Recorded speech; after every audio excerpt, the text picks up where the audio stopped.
ഉപവാസ പ്രാർത്ഥനയുടെ 2 ദിവസത്തിലേക്ക് നമ്മൾ വന്നിരിക്കുമ്പോൾ ഉപവാസത്തെക്കുറിച്ച് തന്നെ പറഞ്ഞ് നമുക്ക് തുടങ്ങാം. മത്തായിയുടെ സുവിശേഷം 9-ാം അധ്യായം 14-ാം വാക്യം നമുക്ക് വായിക്കാം. ചില വാക്യങ്ങൾ എനിക്ക് ആരെങ്കിലും വായിച്ചു തരണേ. ഇത് ഞാൻ വായിച്ചോളാം. യോഹന്നാന്റെ ശിഷ്യന്മാർ അവന്റെ അടുക്കൽ വന്ന് ഞങ്ങൾ ഞങ്ങളും പരീശന്മാരും വളരെ ഉപവസിക്കുന്നു. നിന്റെ ശിഷ്യന്മാർ ഉപവസിക്കാത്തത് എന്ത് എന്ന് ചോദിച്ചു. യേശു അവരോട് പറഞ്ഞത്, മണവാളൻ കൂടെ ഉള്ളപ്പോൾ തോഴ്മക്കാർക്ക് ദുഃഖിപ്പാൻ കഴിയുകയില്ല. മണവാളൻ പിരിഞ്ഞു പോകേണ്ടുന്ന നാൾ വരും, അന്ന് അവർ ഉപവസിക്കും. ഓക്കെ, ഉപവാസത്തിന്റെ ഒരു പർപ്പസ് ആണ്, അല്ലെങ്കിൽ മീനിങ് ആണ് കർത്താവ് അവിടെ പറയുന്നത്. അപ്പോ യോഹന്നാന്റെ ശിഷ്യന്മാരും പരീശന്മാരും വളരെയധികം ഉപവസിക്കുന്നു. പക്ഷെ കർത്താവിന്റെ അടുത്ത് വന്നിട്ട് ഇവര് പറയുവാണ്, നിന്റെ ശിഷ്യന്മാര് എന്താണ് ഉപവസിക്കാത്തത്? അപ്പോ ഇവിടെ കർത്താവ് പറയുന്ന ഒരു കാര്യം, യേശു അവരോട് പറഞ്ഞത്, മണവാളൻ കൂടെയുള്ളപ്പോൾ തോഴ്മക്കാർക്ക് ദുഃഖിപ്പാൻ കഴിയുകയില്ല. അപ്പൊ യേശു ക്രിസ്തു എന്ന വ്യക്തിയോട് കൂടിയാണ് കർത്താവിന്റെ ശിഷ്യന്മാര് കൂടെ നിൽക്കുവാണ്. അപ്പോ ആ മണവാളൻ കൂടെ ഉള്ളപ്പോ തോഴ്മക്കാർക്ക് ഒന്നിനും ഒരു കുറവില്ല.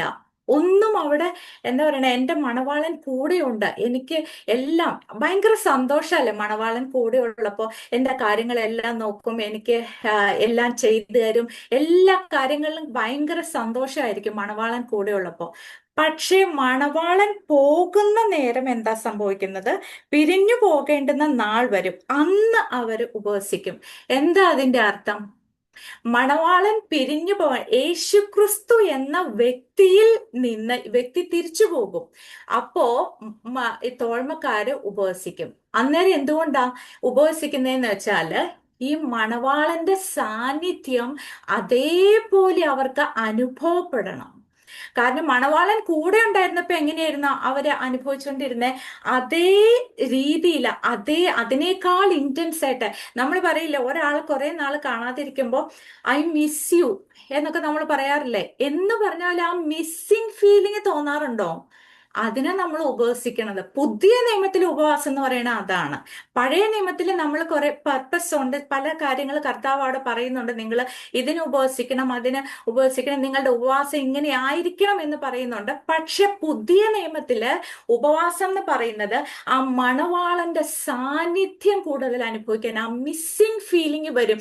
മണവാളൻ കൂടെ ഇല്ലാത്തപ്പോ എനിക്ക് കൂടുതൽ എൻ്റെ ദൈവത്തിന്, എൻ്റെ മണവാളൻ കൂടെ ഉണ്ടായിരുന്ന എന്ത് സന്തോഷമായിരുന്നോ ആ സന്തോഷം എനിക്ക് ഇപ്പോ വേണം. എൻ്റെ കൂടെ മണവാളൻ ഇല്ലാത്തത് കൊണ്ട് എനിക്ക് ആ സെയിം സന്തോഷം, സെയിം ആ സ്വസ്ഥത, സമാധാനം, എനിക്ക് അതെല്ലാം വേണം എന്ന് ആഗ്രഹിക്കുന്നതാണ് പുതിയ നിയമത്തിലെ ഉപവാസം. നമ്മള് ഡെലിവറൻസ് അല്ലെങ്കിൽ മിറക്കിൾസ്, പിന്നെ അങ്ങനെ അതിനു വേണ്ടിയിട്ടാണ് പലരും ഉപവസിക്കുന്നത്. ഉപവസിച്ച് കഴിയുമ്പോഴേക്കും ഓക്കെ, വിടുതൽ സംഭവിക്കും. പക്ഷെ വീണ്ടും പ്രശ്നം വരുമ്പോൾ വീണ്ടും നമ്മൾ ഉപവസിക്കാനായിട്ട്, ഡെലിവറൻസിനായിട്ട് വീണ്ടും പോയിരിക്കണം. പക്ഷെ ശരിക്കും ദൈവത്തിന്റെ സാന്നിധ്യം അനുഭവിച്ചു കഴിയുമ്പോഴേക്കും നമ്മളുടെ പ്രശ്നങ്ങൾ മാറിപ്പോവുകയാണ്. അപ്പൊ അത് മാത്രമല്ല, പ്രശ്നങ്ങളുടെ നടുവിൽ നമ്മൾ സമാധാനമായിട്ടിരിക്കുക. അങ്ങനെയാണ് അപ്പോസ്തലന്മാരെല്ലാം ദൈവത്തിന്റെ സാന്നിധ്യം അനുഭവിച്ച് അവരുടെ മുമ്പിലുള്ള പ്രശ്നങ്ങളെ കണ്ടിട്ട് അവര് ഭയന്നു പോയില്ല. പത്രോസ് ജയിലിൽ കിടന്നു, പത്രോസിനെ കൊല്ലാനായിട്ട് ജയിലിൽ കൊണ്ടുപോയിട്ടു. പക്ഷെ പത്രോസ് അവിടെ കിടന്ന് നല്ല ഉറക്കം. കാരണം മണവാളന്റെ സാന്നിധ്യം അവിടെ ആ നല്ല രീതിയിൽ കിടന്ന് ഉറങ്ങുവാണ്. അപ്പൊ ഇതാണ് ഉപവാസം എന്ന് പറഞ്ഞ ദൈവം ആഗ്രഹിക്കുന്ന പുതിയ നിയമത്തിലെ ഉപവാസം എന്ന് പറഞ്ഞാൽ. നമ്മൾ പറയും, നമ്മൾ കുറെ നാൾ ഒരാളെ കാണാതെ ഇരിക്കുമ്പോൾ ഒരു മിസ് ചെയ്യുന്ന ഒരു ഫീലിംഗ് ഉണ്ട്. എനിക്ക് ഇത്രയും പോരാ, ഞാൻ അന്ന് എൻ്റെ കർത്താവിന്റെ മണവാളിന്റെ കൂടെ ഉണ്ടായിരുന്നപ്പോൾ എനിക്ക് എന്ത് സന്തോഷമായിരുന്നു, എന്ത് സമാധാനമായിരുന്നു, എന്ത് സ്വസ്ഥതയായിരുന്നു. ആ സെയിം നമുക്ക് വേണം. അത് നമ്മളുടെ ഈ ആദ്യ സ്നേഹമൊക്കെ കുറെ ഒരു പോക്കിൽ അതൊക്കെ നഷ്ടപ്പെട്ടു പോവും. അപ്പൊ നമ്മൾ എന്ത് ചെയ്യണം? എനിക്ക് ആ മണവാളിന്റെ സ്നേഹം എനിക്ക് അനുഭവിക്കണം, എൻ്റെ മണവാളിന്റെ കൂടെ ഇരിക്കണം, ആ സാന്നിധ്യം എൻ്റെ മേൽ വെളിപ്പെടണം. എനിക്ക് അതേപോലെ, അത് എൻ്റെ പ്രശ്നങ്ങൾ മാറിക്കോ, വിടുതൽ വരികയോ ഇതൊന്നുമല്ല, എനിക്ക് അതാണ് ആവശ്യം. മണവാളം വരുമ്പോ അടുത്തുണ്ടായിരിക്കുമ്പോ എന്തായാലും വിടുതൽ, സൗഖ്യം എല്ലാം സംഭവിക്കും, അത് വേറെ കാര്യം. പക്ഷെ എന്നാലും പുതിയ നിയമത്തിലെ ഉപവാസം എന്ന് പറഞ്ഞ് കർത്താവ് പഠിപ്പിക്കുന്ന ഇതാണ്. ഇത് കഴിഞ്ഞിട്ട് കർത്താവ് വേറൊരു കാര്യം പറയണം. ഒരു ബന്ധമില്ലാത്ത കാര്യമാണ് പറയണത്. 16-ാം വാക്യം, കോടിത്തുണിക്കണ്ടം ആരും പഴയ വസ്ത്രത്തിൽ ചേർത്ത് തുന്നുമാറില്ല. അതായത് ഉപവാസത്തെ കുറിച്ച് പറഞ്ഞിട്ട് കോടിത്തുണിക്കണ്ടത്തിന്റെ കാര്യമൊക്കെയാ പറയുന്ന കർത്താവ്. എന്താ അതുമായിട്ട് ബന്ധം? യോഹന്നാന്റെ ശിഷ്യന്മാര്, യോഹന്നാനും പരീശന്മാരും പഴയ നിയമത്തിലെ ഉപവാസമാണ് നിൽക്കുന്നത്. പുതിയ നിയമത്തില് അതല്ല. അപ്പൊ കർത്താവ് പറയുന്നത് എന്താന്ന് വെച്ചാൽ, പഴയ വസ്ത്രം പുതിയ തുണിയോട് തുന്നി ചേർക്കാറുണ്ടോ? കാരണം പഴയ വസ്ത്രം ഒരുമാതിരി യൂസ് ചെയ്ത് കീറി പോകാനായിട്ട് ഇരിക്കുമ്പോൾ നമ്മൾ ഈ പുതിയ വസ്ത്രം, പുതുതായിട്ടിരിക്കുന്നത് നല്ല നേർമയുള്ള നല്ല വസ്ത്രം കൊണ്ടുവന്നിട്ട് പഴയതിന്റെ കൂടെ തുന്നി ചേർത്താൽ എന്ത് സംഭവിക്കും? രണ്ടും കൂടെ കീറിപ്പോവും, അല്ലേ?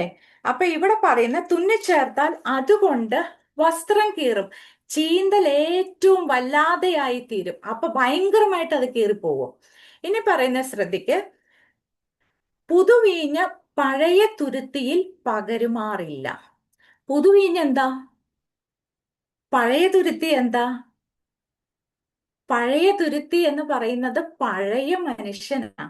പുതുവീഞ്ഞ് എന്ന് പറയുന്നത് ആത്മാവാണ്. പുതുവീഞ്ഞ്, ആ ആത്മാവിനെ കൊണ്ടുവന്ന് ദൈവം പഴയ മനുഷ്യനിൽ പകരൂല. പുതിയ മനുഷ്യനിലാണ് പുതുവീഞ്ഞ് പകർന്നിരിക്കുന്നത്. പഴയ മനുഷ്യനെ ദൈവം നടത്തിയത് എങ്ങനെയാ? ന്യായപ്രമാണത്താലാണ് നടത്തിയത്. പഴയ തുരുത്തി ന്യായപ്രമാണത്താലാണ് നടത്തിയത് പഴയ മനുഷ്യനെ. പുതിയ മനുഷ്യനെ ദൈവം എങ്ങനെയാ നടത്തുന്നത്? ആത്മാവിനാലാണ് നടത്തുന്നത്. അപ്പൊ പുതിയ തുരുത്തിയിലാണ് പുതുവീഞ്ഞ് പകർന്നിരിക്കുന്നത്. ഇവിടെ പകർന്നാൽ തുരുത്തി പൊളിഞ്ഞ് വീഞ്ഞ് ഒഴുകിപ്പോകും.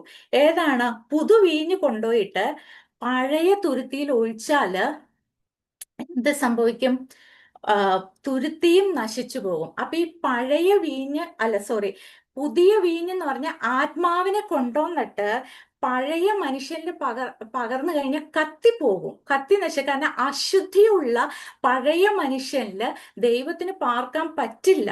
അതുകൊണ്ട് ദൈവം പുതിയ മനുഷ്യനിലാണ് പുതുവീഞ്ഞ് പകർന്നിരിക്കുന്നത്, പഴയ മനുഷ്യനിലല്ല പുതിയ വീഞ്ഞ് പകർന്നിരിക്കുന്നത്. അപ്പൊ കർത്താവ് ഇവിടെ പറയും, പുതുവീഞ്ഞ് പുതിയ തുരുത്തിയിൽ പകർന്ന് വയ്ക്കുകയുള്ളൂ, അങ്ങനെ രണ്ടും ഭദ്രമായിരിക്കും. അപ്പൊ പഴയ മനുഷ്യനെ ന്യായപ്രമാണത്താൽ നടത്തി, ആ മനുഷ്യൻ അതങ്ങനെ. പക്ഷെ വീണ്ടും ജനനത്തിന് ശേഷം പുതിയ മനുഷ്യനും പുതിയ തുരുത്തിയായി നമ്മൾ മാറിയിരിക്കുക കൊണ്ട് പുതുവീഞ്ഞ് നമ്മളിൽ പകർന്നിരിക്കുകയാണ്. അപ്പൊ ആ പുതിയ മനുഷ്യനില് നടക്കുന്ന കാര്യത്തെ കുറിച്ചാണ് കർത്താവ് ഇവിടെ പറയുന്നത്. ഈ ഉപവാസം പറഞ്ഞു വന്നിട്ടാണ് കർത്താവ് പറയുന്നത്. അപ്പൊ പുതിയ നിയമത്തിലെ ഉപവാസം എന്താന്ന് വെച്ചാൽ ആ പുതുവീഞ്ഞിന്റെ അനുഭവത്തിൽ നടക്കുന്നതാണ് പുതിയ നിയമത്തിലെ ഉപവാസം. ആ പുതു മനുഷ്യനിൽ നടക്കണമെങ്കിൽ എന്ത് വേണം? ആത്മാവിന്റെ ഏറ്റവും അധികം സാന്നിധ്യം നമുക്കുണ്ടായിരിക്കണം. എങ്ങനെയാണോ മണവാളൻ പോയി കഴിയുമ്പോൾ നമുക്ക് മിസ് ചെയ്യുന്നത്, പക്ഷെ മണവാളൻ കൂടെ ഉണ്ടായിരുന്നപ്പോൾ നമുക്കറിയാം, നമ്മളൊക്കെ രക്ഷിക്കപ്പെടുമ്പോഴുള്ള ആദ്യ സ്നേഹം അത് ഭയങ്കരമായിരിക്കുമല്ലോ നമുക്കൊക്കെ. ഓ, ദൈവത്തിൽ നിന്ന് പിരിഞ്ഞു പോകാൻ പറ്റാത്ത ഭയങ്കരമായ സ്നേഹമായിരിക്കും. പക്ഷെ പിന്നീട് നമ്മൾ കുറെ പ്രശ്നങ്ങളിലൂടെയെല്ലാം കടന്ന് വരുമ്പോഴേക്ക് ദൈവം ഉണ്ടോ, ദൈവം എന്നെ കരുതുന്നുണ്ടോ, ദൈവം എന്നെ സ്നേഹിക്കുന്നുണ്ടോ എന്ന് വരെ നമുക്ക് ഡൗട്ട് തോന്നുന്ന ചില സന്ദർഭങ്ങളിലൂടെ നമ്മൾ കടന്നു പോകുന്നുണ്ട്. അപ്പോഴെല്ലാമാണ് നമ്മൾ ഉപവാസം, ദൈവത്തിന്റെ ആ മണവാളന്റെ ആ സാന്നിധ്യം നമുക്ക് മിസ് ചെയ്യുന്നുണ്ടെങ്കിൽ അതിനെ ഫില്ല് ചെയ്യുന്നതാണ് ഈ ഉപവാസം. അതേ സ്നേഹം, അതേ സന്തോഷം എന്റെ മണവാള കൂടെ ഉണ്ടായിരിക്കും. ഇത് സ്വർഗത്തിൽ ചെന്നിട്ട് നമ്മൾ അനുഭവിക്കേണ്ടതല്ല, ഭൂമിയിലായിരിക്കുമ്പോൾ തന്നെ നമ്മൾ ഇത് അനുഭവിക്കാൻ വിളിച്ചവരാണ്. ഓക്കെ. അപ്പൊ പഴയ തുരുത്തി എന്ന് പറയുന്നത് പഴയ മനുഷ്യനാണ്. പഴയ മനുഷ്യനില് ദൈവം പുതുവീഞ്ഞ് പകരില്ല. കാരണം പഴയ മനുഷ്യൻ ന്യായപ്രമാണത്താൽ നടത്തപ്പെടുന്ന മനുഷ്യനാണ്. പുതുമനുഷ്യനിലാണ്, പുതിയ തുരുത്തിയിലാണ് പുതുവീഞ്ഞ് ദൈവം പകർന്നിരിക്കുന്നത്. ആ പുതുവീഞ്ഞ് എപ്പോഴും ആ പുതിയ മനുഷ്യൻ ശക്തിയോടെ ബലപ്പെട്ടു വരേണ്ടതിനാണ് നമ്മളുടെ ഈ പ്രാർത്ഥനയും ഉപവാസവും എല്ലാം നമ്മൾ ചെയ്യുന്നത്. അപ്പൊ ഉപവാസത്തെ കുറിച്ചുള്ള ജസ്റ്റ് ഒരു ഇൻട്രൊഡക്ഷൻ പറഞ്ഞ് മാത്രമേ ഉള്ളൂ. ഞാൻ പറയാൻ വന്ന വചനം ഇതല്ല. ഇതിനോട് ചേർത്ത് തന്നെ നമുക്ക് ഈ പുതു മനുഷ്യനെ ദൈവം എങ്ങനെയാണ് എന്തിനാണ് ദൈവം പുതിയ മനുഷ്യനിലോട്ട് നടത്തുന്നത്? എന്തിനാണ്? അല്ലെങ്കിൽ ദൈവത്തിന്റെ ഹൃദയത്തിലെ ലോക സ്ഥാപനത്തിന് മുമ്പേ ക്രിസ്തുവിന്റെ ഹൃദയത്തിൽ മറഞ്ഞു കിടന്ന ഒരു മർമ്മമാണ് പുതിയ സൃഷ്ടി എന്നത്. പഴയ നിയമത്തിൽ നമുക്ക് നോക്കിയാൽ പുതിയ സൃഷ്ടിയേ ഇല്ല, പുതിയ സൃഷ്ടിയുടെ അനുഭവവും അവിടെ ഇല്ല. പുതിയ നിയമത്തിൽ മാത്രമാണ് പുതിയ സൃഷ്ടിയുടെ അനുഭവം ഉള്ളൂ. അത് അപ്പോസ്തലന്മാർക്ക്, പ്രത്യേകിച്ച് പൗലോസിന് വെളിപ്പെട്ട് കിട്ടിയ ഒരു മർമ്മമാണിത്, പുതിയ സൃഷ്ടി എന്നുള്ളത്. അതാണ് ലേഖനങ്ങൾ മൊത്തം പറയുന്നത്. ആ പുതിയ മഹത്വത്തിന്റെ പ്രത്യാശയെ ക്രിസ്തു നിങ്ങളിൽ ഇരിക്കുന്നു. പഴയ സൃഷ്ടി മാതിരി അല്ല, ന്യായപ്രമാണത്തിൽ നടന്നതുപോലെയല്ല. ഇനി ആത്മാവിനാൽ അവൻ തന്നെ നിങ്ങളുടെ ഉള്ളിൽ വസിക്കുന്നത് കൊണ്ട് അവനാലാണ് നിങ്ങൾ ഇനി നടത്തപ്പെടേണ്ടത് എന്ന ബോധ്യമാണ് ഈ ലേഖനങ്ങൾ മൊത്തം പറഞ്ഞുകൊണ്ടിരിക്കുന്നത്. അപ്പൊ ഇതിന്റെ നമുക്ക് കർത്താവിന്റെ ഹൃദയത്തിൽ എന്താണ് ഈ പുതിയ സൃഷ്ടി? ദൈവത്തിന് ആദ്യം മുതലേ തന്നെ കർത്താവിന് നമ്മൾ എന്താ പറയുന്നത്, ഈ പഴയ ആദാമിനെ സൃഷ്ടിച്ചപ്പോ തന്നെ അങ്ങനെ അങ്ങ് നടത്തിയ പോരായിരുന്നോ? പിന്നെ ഈ പുതിയ സൃഷ്ടിയൊക്കെ ദൈവം ആക്കിയിട്ട് അങ്ങനെയൊക്കെ നമ്മൾ നടത്തേണ്ട ആവശ്യം ഉണ്ടായിരുന്നോ? ദൈവത്തിന്റെ ബഹുവിധമായ ജ്ഞാനത്തെ ദൈവം വെളിപ്പെടുത്താൻ ആഗ്രഹിക്കുന്നുണ്ട്. അപ്പൊ ദൈവത്തിന്റെ അപ്പൊ എല്ലാം നമ്മൾ ഈ വചനം വായിച്ചു വരുമ്പോഴേ നമുക്കതെല്ലാം മനസ്സിലാവുള്ളൂ. ദൈവത്തിന്റെ ബഹുവിധമായ ജ്ഞാനം, അവന്റെ സ്നേഹം, അവന്റെ സകല ആട്രിബ്യൂട്ട്സും, അതായത് ലവ്, ജോയ്, പീസ്, ഇതെല്ലാം അവൻ നമുക്ക് തരുന്നത് എങ്ങനെയാണ്? അല്ലെങ്കിൽ ആ ഒരു പഴയ സൃഷ്ടിയിൽ കർത്താവ് എങ്ങനെയാ കൊടുത്തിരുന്നത്, പുതിയ സൃഷ്ടിയിൽ എങ്ങനെയാണ് അത് സംഭവിക്കുന്നത് എന്ന് നമുക്ക് നോക്കാം. അതിന് നമുക്ക് ആദ്യം ഒരു വചനം വായിക്കാം. 2 കൊരിന്ത്യർ 5:17 വായിച്ച് നമുക്ക് സ്റ്റാർട്ട് ചെയ്യാം. ആരെങ്കിലും ഒന്ന് വായിക്കണേ. ഇനിമേൽ അങ്ങനെ ഒരുത്തൻ ക്രിസ്തുവിലായാൽ അവൻ പുതിയ സൃഷ്ടിയാകുന്നു, പഴയത് കഴിഞ്ഞുപോയി, ഇതാ അത് പുതുതായി തീർന്നിരിക്കുന്നു. ആമേൻ, സ്തോത്രം. അപ്പൊ എല്ലാം പഴയത് കഴിഞ്ഞു പോയി, എല്ലാം പുതുതായി തീർന്നിരിക്കുന്നു എന്നാണ് വചനം പറയുന്നത്. ഇപ്പൊ നമ്മൾ ക്രിസ്തുവിലാണോ? അപ്പൊ മുമ്പ് ക്രിസ്തുവിലല്ലായിരുന്നോ? ഇപ്പൊ നമ്മള് ട്രഡീഷണൽ ക്രിസ്ത്യൻസിനോട് ഞങ്ങൾ സത്യദൈവത്തെ ആരാധിക്കുന്ന, ഞങ്ങൾ കുഴപ്പമൊന്നുമില്ലാതെ നന്നായി പോകുന്ന ആൾക്കാരാണ്. പക്ഷെ ഹിന്ദു അല്ലെങ്കിൽ മുസ്ലിംസോ ക്രിസ്തുവിലായോ, ശരി, അവര് പണ്ട് വേറെ ദൈവങ്ങളെ ആരാധിച്ചു എന്നിട്ട് ഇങ്ങോട്ട് വന്നു എന്ന് പറയും.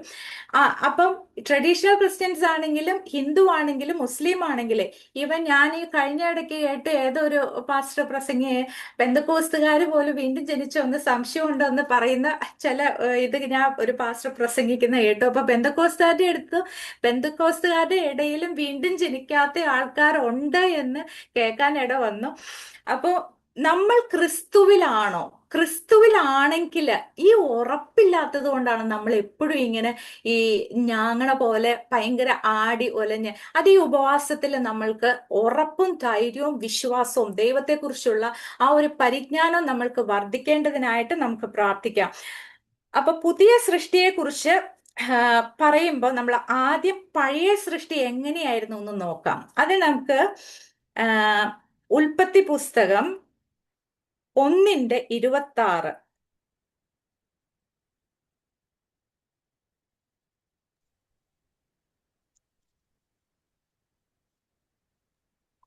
അനന്തരം ദൈവം, നാം നമ്മുടെ സ്വരൂപത്തിൽ നമ്മുടെ സാദൃശ്യപ്രകാരം മനുഷ്യനെ ഉണ്ടാക്കുക, അവർ സമുദ്രത്തിലുള്ള മത്സ്യത്തിന്മേലും ആകാശത്തിലുള്ള പർവ്വജാതിന്മേലും മൃഗങ്ങളിന്മേലും സർവഭൂമിയിന്മേലും ഭൂമിയിൽ ഇഴയുന്ന എല്ലാ ഇഴജാതിയിന്മേലും വാഴട്ടെ എന്ന് കൽപ്പിച്ചു. ഓക്കെ, അപ്പോ കർത്താവ്, അത് പിതാ, പുത്രൻ, പരിശുദ്ധാത്മാവ് എടുക്കുന്ന ഒരു തീരുമാനമാണ് നമുക്ക് മനുഷ്യനെ നമ്മുടെ ഛായയിൽ സൃഷ്ടിക്കാന്ന്. ദൂതന്മാരുടെ ആലോചന ഒന്നും ചോദിച്ചില്ല കേട്ടോ. ദൂതന്മാരൊക്കെ ഉണ്ടായിരിക്കും, പക്ഷെ ദൂതന്മാരുടെ ആലോചന പ്രകാരമല്ല. ഇത് പിതാ, പുത്രൻ, പരിശുദ്ധാത്മാവ് എടുക്കുന്ന തീരുമാനമാണ്. ഒരു മനുഷ്യനെ സൃഷ്ടിക്കാൻ ദൈവം ഇത് നിത്യതയിൽ എടുക്കുന്ന തീരുമാനമാണ്, എറ്റേണിറ്റിയിൽ എടുക്കുന്ന ഒരു തീരുമാനമാണ് മനുഷ്യനെ നമ്മുടെ ഛായയിൽ സൃഷ്ടിക്കാന്ന്. ഈ തീരുമാനം എടുത്തപ്പോൾ തന്നെ കർത്താവ് വേറെ തീരുമാനങ്ങളും എടുത്തു എറ്റേണിറ്റിയിൽ. ഓക്കെ, അപ്പൊ എറ്റേണിറ്റി എന്ന് പറഞ്ഞാൽ ലോകത്തെ സൃഷ്ടിക്കുന്നതിന് മുമ്പ്, മനുഷ്യനെ സൃഷ്ടിക്കുന്നതിന് മുമ്പ് കർത്താവിന്റെ ഹൃദയത്തിൽ മറഞ്ഞു കിടന്ന പദ്ധതിയെ കുറിച്ചാണ് ഞാൻ പറയുന്നത്. അപ്പൊ എഫേസ്യ ലേഖനം 1:4 നമുക്ക് വായിക്കാം.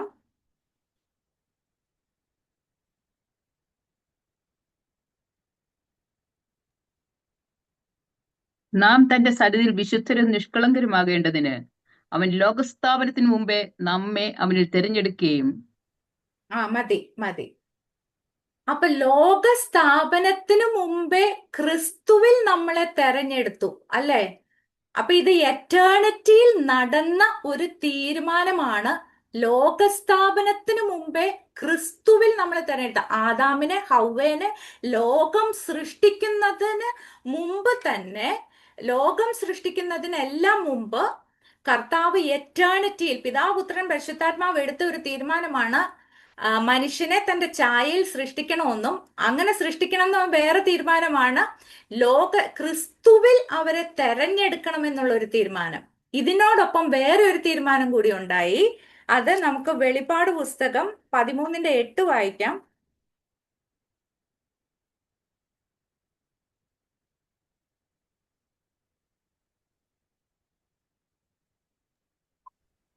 ലോകസ്ഥാപനം മുതൽ അറുക്കപ്പെട്ട കുഞ്ഞാടിന്റെ ജീവപുസ്തകത്തിൽ പേർ എഴുതിയിട്ടില്ലാത്ത ഭൂവാസികളൊക്കെയും അതിനെ നമസ്കരിക്കും. ആമേൻ. അപ്പൊ എപ്പോഴാണ് ലോകസ്ഥാപനം മുതൽ ഈ ഒരു തീരുമാനം എടുത്തപ്പോൾ തന്നെ? എപ്പോ? മനുഷ്യനെ സൃഷ്ടിക്കണമെന്ന. മനുഷ്യനെ സൃഷ്ടിച്ചു കഴിഞ്ഞിട്ട് അപ്പൊ സൃഷ്ടിച്ചാല് ക്രിസ്തുവിലുള്ള തെരഞ്ഞെടുപ്പ്, ക്രിസ്തുവിൽ ഇങ്ങനെ തെരഞ്ഞെടുക്കണമെങ്കിൽ എന്ത് ചെയ്യണം? കർത്താവ് ക്രൂശിക്കപ്പെടണം ഇല്ലേ? ഇത്രേ തീരുമാനങ്ങൾ. പിന്നെ മൽക്കിസദേക്കിന്റെ പ്രകാരം മഹാപുരോഹിതന് അതെല്ലാം ഉണ്ട്. ഒത്തിരി കാര്യങ്ങൾ എറ്റേണിറ്റിയിൽ നടന്ന തീരുമാനത്തെ കുറിച്ച് പറഞ്ഞിട്ടില്ലേ? കുറച്ച് കാര്യങ്ങളൊക്കെ പറഞ്ഞിട്ടുണ്ട്. പക്ഷെ അത് ഞാൻ ഇപ്പൊ പറയുന്നില്ല. ഇപ്പൊ നമുക്ക് ആവശ്യമായിട്ടിരിക്കുന്നത് എറ്റേണിറ്റിയിൽ നടന്ന 3 തീരുമാനങ്ങൾ ഞാൻ പറഞ്ഞത്. ഒന്ന്, മനുഷ്യനെ സൃഷ്ടിക്കാൻ തീരുമാനിച്ചു. സൃഷ്ടിക്കാൻ തീരുമാനിച്ചപ്പോൾ കർത്താവ് വേറൊരു കാര്യം തീരുമാനിച്ചു, ക്രിസ്തുവിൽ തെരഞ്ഞെടുക്കണമെന്ന് തീരുമാനിച്ചു. ക്രിസ്തുവിൽ തെരഞ്ഞെടുക്കണമെങ്കിൽ എന്ത് ചെയ്യണമായിരുന്നു? കർത്താവ് ലോകസ്ഥാപനത്തിന് മുമ്പ് ക്രൂശിക്കപ്പെടണമായിരുന്നു. ഈ തീരുമാനം അവിടെ എടുത്തതിന് ശേഷമാണ്, പിന്നീടാണ് കർത്താവ് സൃഷ്ടിപ്പ് നടത്തുന്നത്. ഈ സൃഷ്ടിപ്പ് 6 ദിവസം അല്ല 5 ദിവസം സൃഷ്ടിപ്പെല്ലാം നടത്തിയിട്ട് മനുഷ്യനെ കർത്താവ് പറയാണ് 1:26, അനന്തരം ദൈവം നാം നമ്മുടെ സ്വരൂപത്തിൽ നമ്മുടെ സാദൃശ്യപ്രകാരം മനുഷ്യനെ ഉണ്ടാക്കുക. അപ്പൊ ദൈവം അങ്ങനെ തീരുമാനിച്ചു. എന്നിട്ട് കർത്താവ് മനുഷ്യന് കൊടുത്ത അധികാരം കൊടുത്തു. ഇഴജാതികളുടെ മേൽ വാഴാൻ അധികാരം കൊടുത്തു. സർവ്വഭൂമിയിലും ആകാശത്തിലെ പർവ്വജാതിന്മേലും മൃഗങ്ങളിന്മേലും എല്ലാം അധികാരം കൊടുത്തു. ഓക്കെ, ഇത്രയും കാര്യങ്ങൾ. അപ്പം നമ്മൾ ഏദൻ തോട്ടത്തിൽ ഇപ്പൊ നോക്കുവാണെങ്കിൽ ആ മനുഷ്യൻ, അപ്പൊ ആ പഴയ മനുഷ്യൻ, പാപമില്ലാത്ത പഴയ മനുഷ്യൻ ആദാമിനെ സൃഷ്ടിച്ചപ്പോ എന്തൊക്കെയോ ഉണ്ടെന്ന് വെച്ചാല് വിശുദ്ധി ഉണ്ടായിരുന്നു, നിഷ്കളങ്കത ഉണ്ടായിരുന്നു, അധികാരം ഉണ്ടായിരുന്നു. പിന്നെ അതുപോലെ മഹത്വം അണിയിച്ചു എന്നുള്ള സങ്കീർത്തനം 8:5-6 ഒന്ന് വായിക്കോ?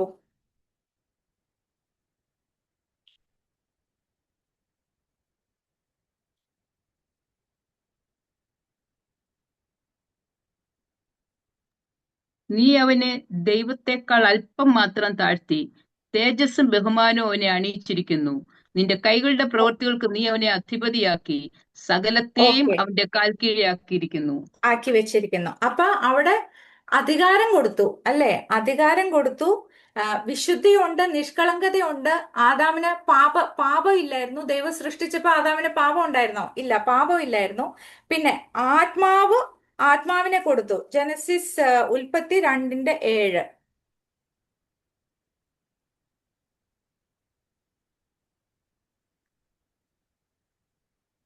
ഞാൻ വായിക്കാം. യഹോവയായ യഹോവയായ ദൈവം നിലത്തെ പൊടി യഹോവയായ കൊണ്ട് ദൈവം മനുഷ്യനെ നിലത്തെ പൊടി കൊണ്ട് മനുഷ്യനെ നിർമ്മിച്ചിട്ട് അവന്റെ മൂക്കിൽ ജീവശ്വാസം ഊതി മനുഷ്യൻ ജീവനുള്ള ദേഹിയായി തീർന്നു. മതി. അപ്പോ കർത്താവിന്റെ ആത്മാവിനെ കൊടുത്തു. അപ്പൊ എന്തെല്ലാം ഉണ്ട്?